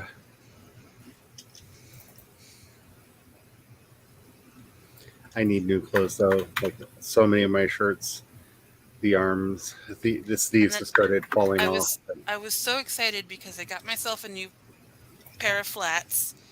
But because of the inflammation in my feet, they didn't fit. And I had to take them back. And I took them back to Torrid. And the girl was like, you want me to order a bigger size? I'm like, I ordered the biggest size you have. And she's like, oh, I'm sorry. Like, you don't go any bigger than 13 wide.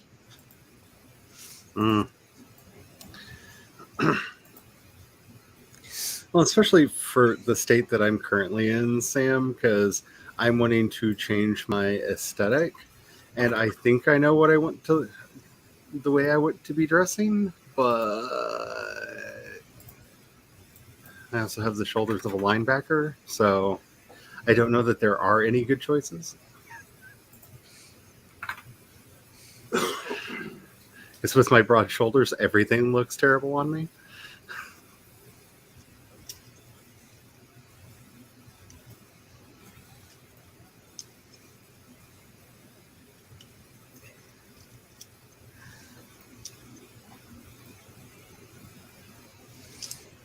But I got If Spence wasn't going to be, if Spence wasn't going to be busy with 2 babies pretty soon, I would like send her money and be like, make me something, please.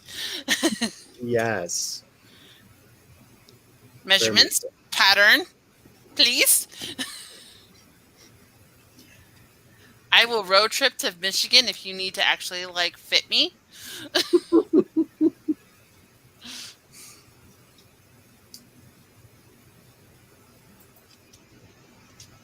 They're not that far outside of Ohio. I could probably do it. I could make a weekend out of it.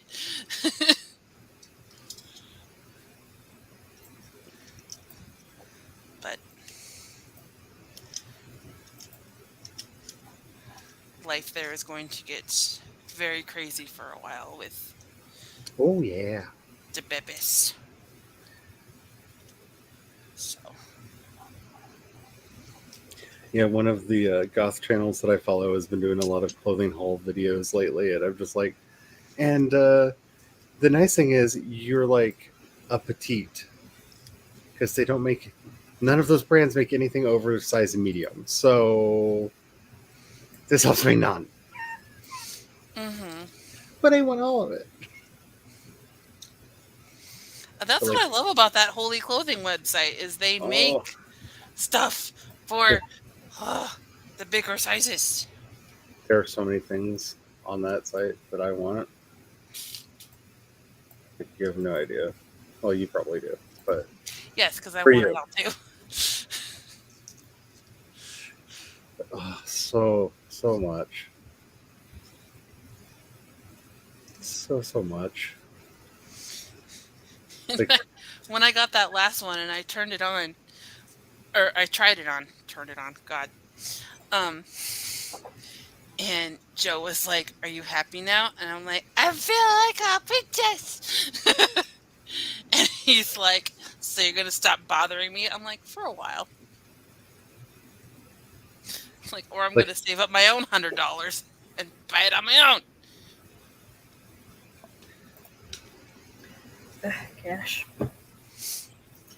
Like, I need more money so I can get more developmental editing for all the stories. Like, help! Like, I'm in talks with a somebody who's worked at a literary agency to help me go over my sample pages. Receipts of Doubt, like, please help. I keep getting the note. Your query hooked me. Your sample pages let me down. It's like, dang it. Help me improve. I'm running out of middle grade horror agents that are open to queries. And I've only queried 15.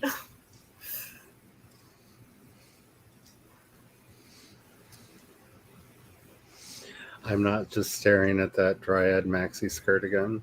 I'm not. I promise. If you have the cash, Etsy can do custom measurements for skirts and tops and stuff. That's where I get a lot of my dresses, or Etsy. Because my middle is about as big as my chest. So it's like, help! East mood.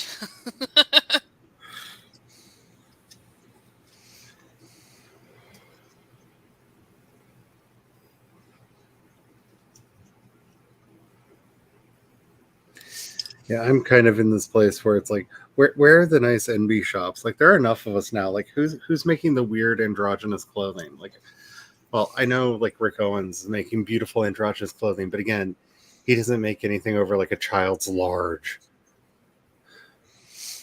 Because like, if you're not like a super petite lady, he does not want you to buy his clothing. And I can't even find like knockoffs. And I can't even find like knockoffs of the stuff that he does.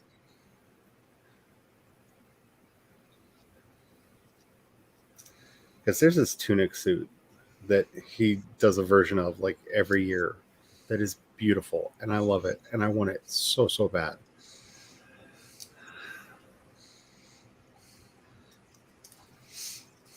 But I don't think I have been an appropriate size to wear something like that since I was like 9.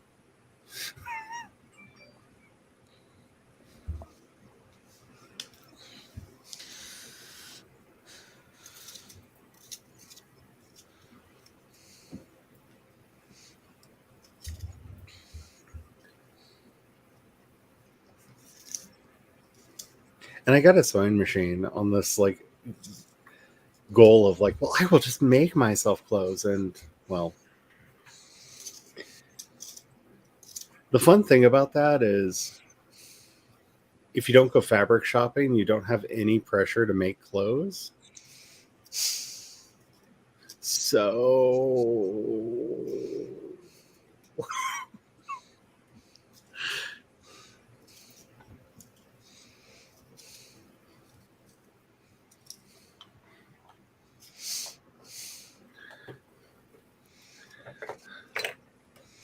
I wish I knew what happened to my my kimono that my mom made for me for Halloween a few years ago. It was so cool. It was black and it had this. It was she made it into a trim because it was just like the like scrap fabric, but it was black with gold dragons. It was so cool looking.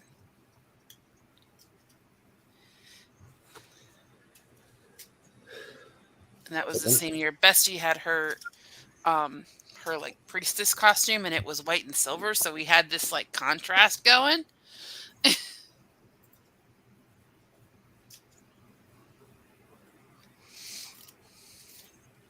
And then her kids were Care Bears. It's the cutest thing.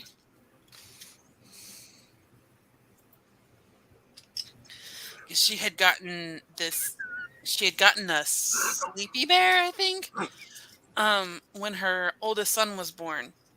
And it was a 12-month costume. And she's like, oh, he'll fit it by Halloween. Absolutely. No. 2 weeks before Halloween, they're calling every store in Ohio and Michigan to try and find an 18-month costume because he was too big. I did not mean to throw you under the bus, Sam. That was not my intention. Because the next crafting project that I need to do is I need to order a bunch of yarn because I got myself this to get myself crafting again. Nice. Woo! And so that's all the different critters that this has the patterns in here to make. Because I love the idea of making my own stuffed animals because I love the stuffed animals. Do you need hooks? I do need hooks. I need hooks, and I need to get. I have to find it again. It's buried under all of my shit. But I do have an extra set of hooks that I can send you. But I need to get the yarns, and I've been keeping myself from actually doing the stuff that's in here. Because what's really cool about this book is not only does it have the patterns, but it has really nice instructions for each of the stitches. So for any of the ones that I don't know how to do, because I think it would be really fun to make stuffed animals because one, have you seen me in my plushies? Like I love stuffed animals. But also like I need to change the colors, but I need to make a Dobby for Laura. There we go. So cute. Because I think that would make a really cute Dobby. Yeah. And then you are also making gifts, which would make me really want to do more crafting because I'm always like, well, what am I going to do with this when I'm done?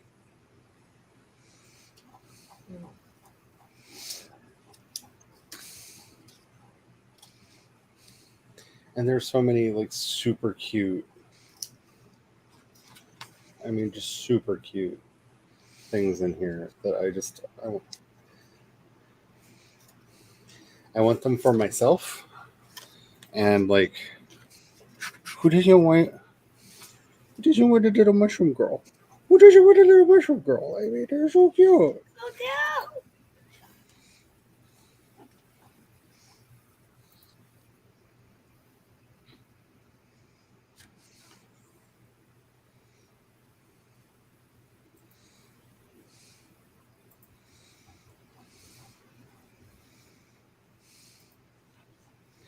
Because I did do a lot more crafting when like I was knitting pillows for people and knitting shawls and stuff. But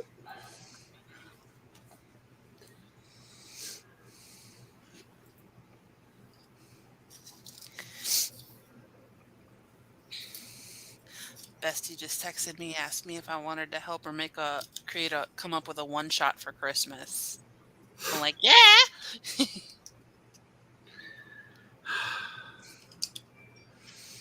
Oh. so that is the question. Am I going to be running an Osric game?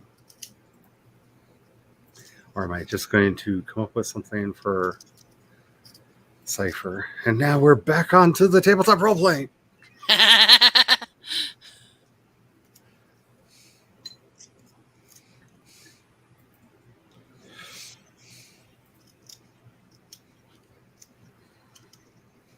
What could be really fun is to quickly write up some rules for Sunnydale and have you play Xander, and I don't know, because I think it would be really, really funny. Kat can play Faith, and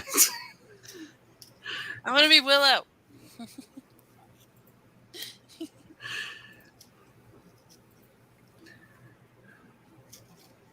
Brian can be Rupert. He's ignoring me. How's your British accent, Brian? Oh, it's terrible. It would be wonderful.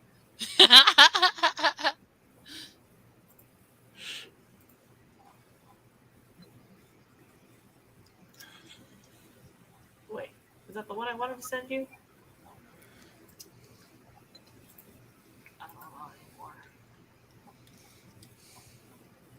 I feel like if I commit to having to doing a thing, I will do it. Maybe. This is the one I wanted to send you.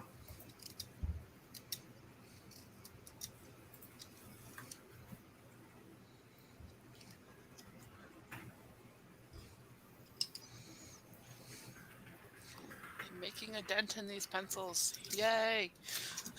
My wrist is going to be so much in pain later.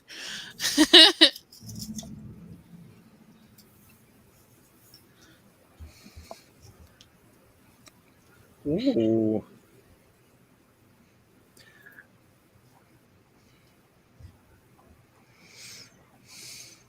Oh my goodness, they have a whole gender euphoria section.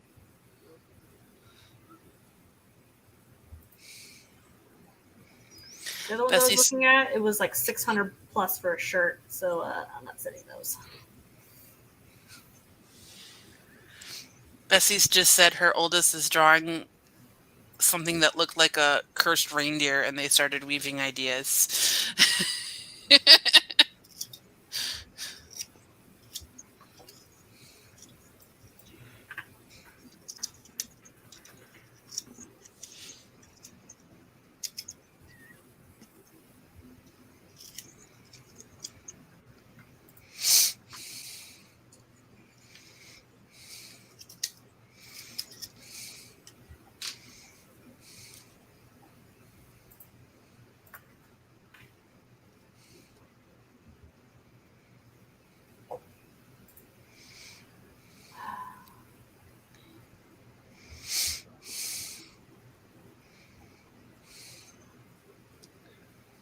Oh my goodness, these are adorable. I've never wanted to buy so many bras so badly.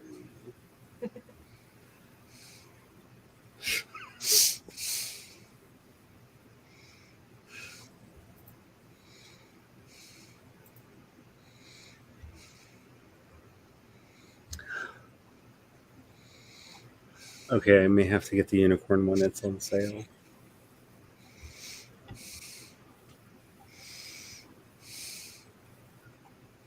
Oh, it's just adorably cute.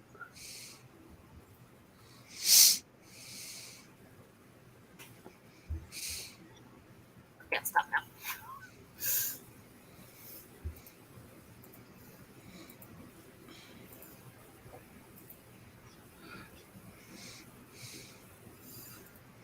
Go back to work. Save frame.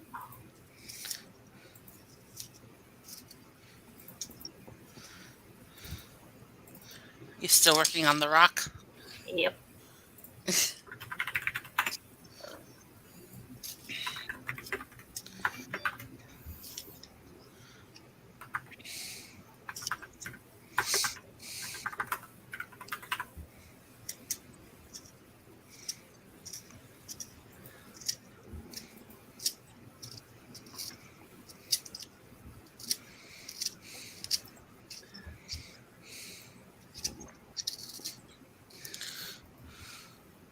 I'm not saying that lighting is the bane of my existence, but Oh no. You get to paint with light. It's pretty cool.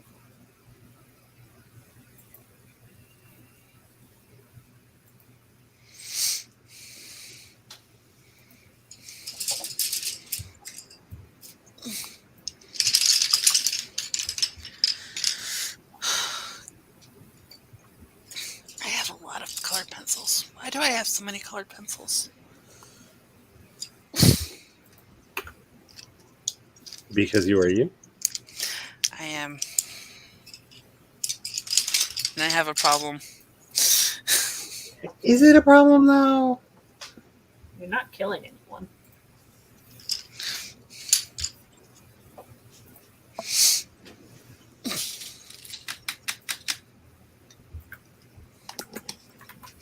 No, but it's very hard to find room for all of my stuff. That's what a billion shelving units is for.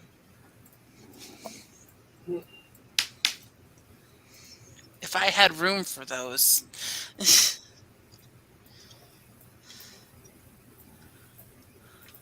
Did you see all 4 links, Charlie? There's no Yeah. stabby, so no problem. I may or may not be clicking through and looking at things. Never.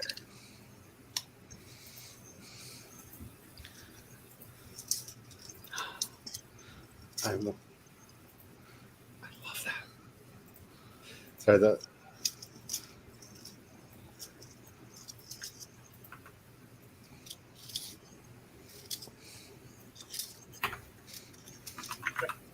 What are you looking at? There was an outfit from Smart Glamour that that shirt dress. I kind of need it. I kind of needs it. Oh wow. Oh wow. When they said plus size, they go all the way up to 15x. They meant it. Wow. They meant plus size clothing. That's kind of awesome. That's like all the sizes. Oh, and in fabric choices, there are fabric choices. Nice.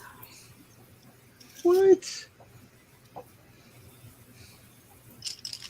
It's not just you get what we make and you will like it. What?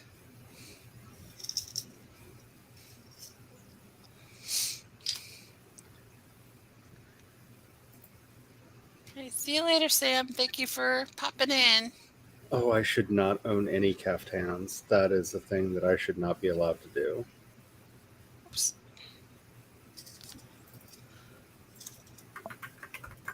No matter how bad I want them, I should not have caftans.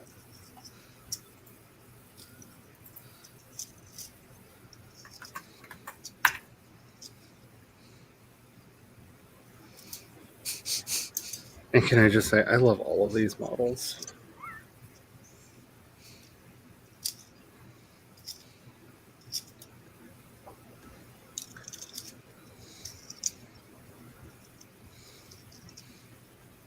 This rock is too green. It should be more blue. There you go. There you go. Blue rock, not green rock.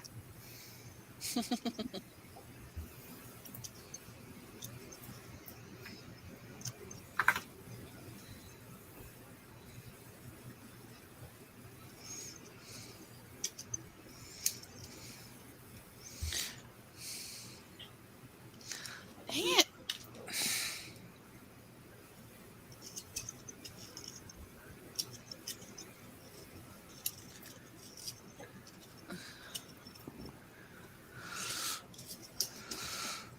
I kind of want to weep at the amazingness of all of these things.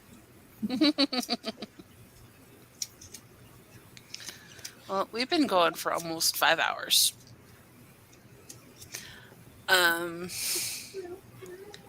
We can continue hanging out in Discord Sure. Sure. and just wait for Gloria and Tom's show to be done. I at least got through one chapter read aloud. Nice. Whose Discord do we want to go to? Doesn't matter. I'm along for the ride, so you need to choose. Because I'm not doing it. All my decisions are being held for it. Do I really need that shirt?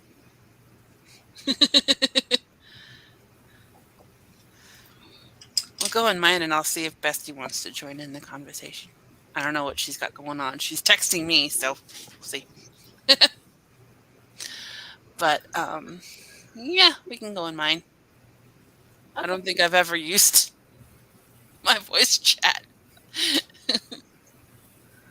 I'm in so many Discords. Where are you? CH. All right. So thanks everybody for watching, and I will have the links added to the link tree when everything is live. And not before.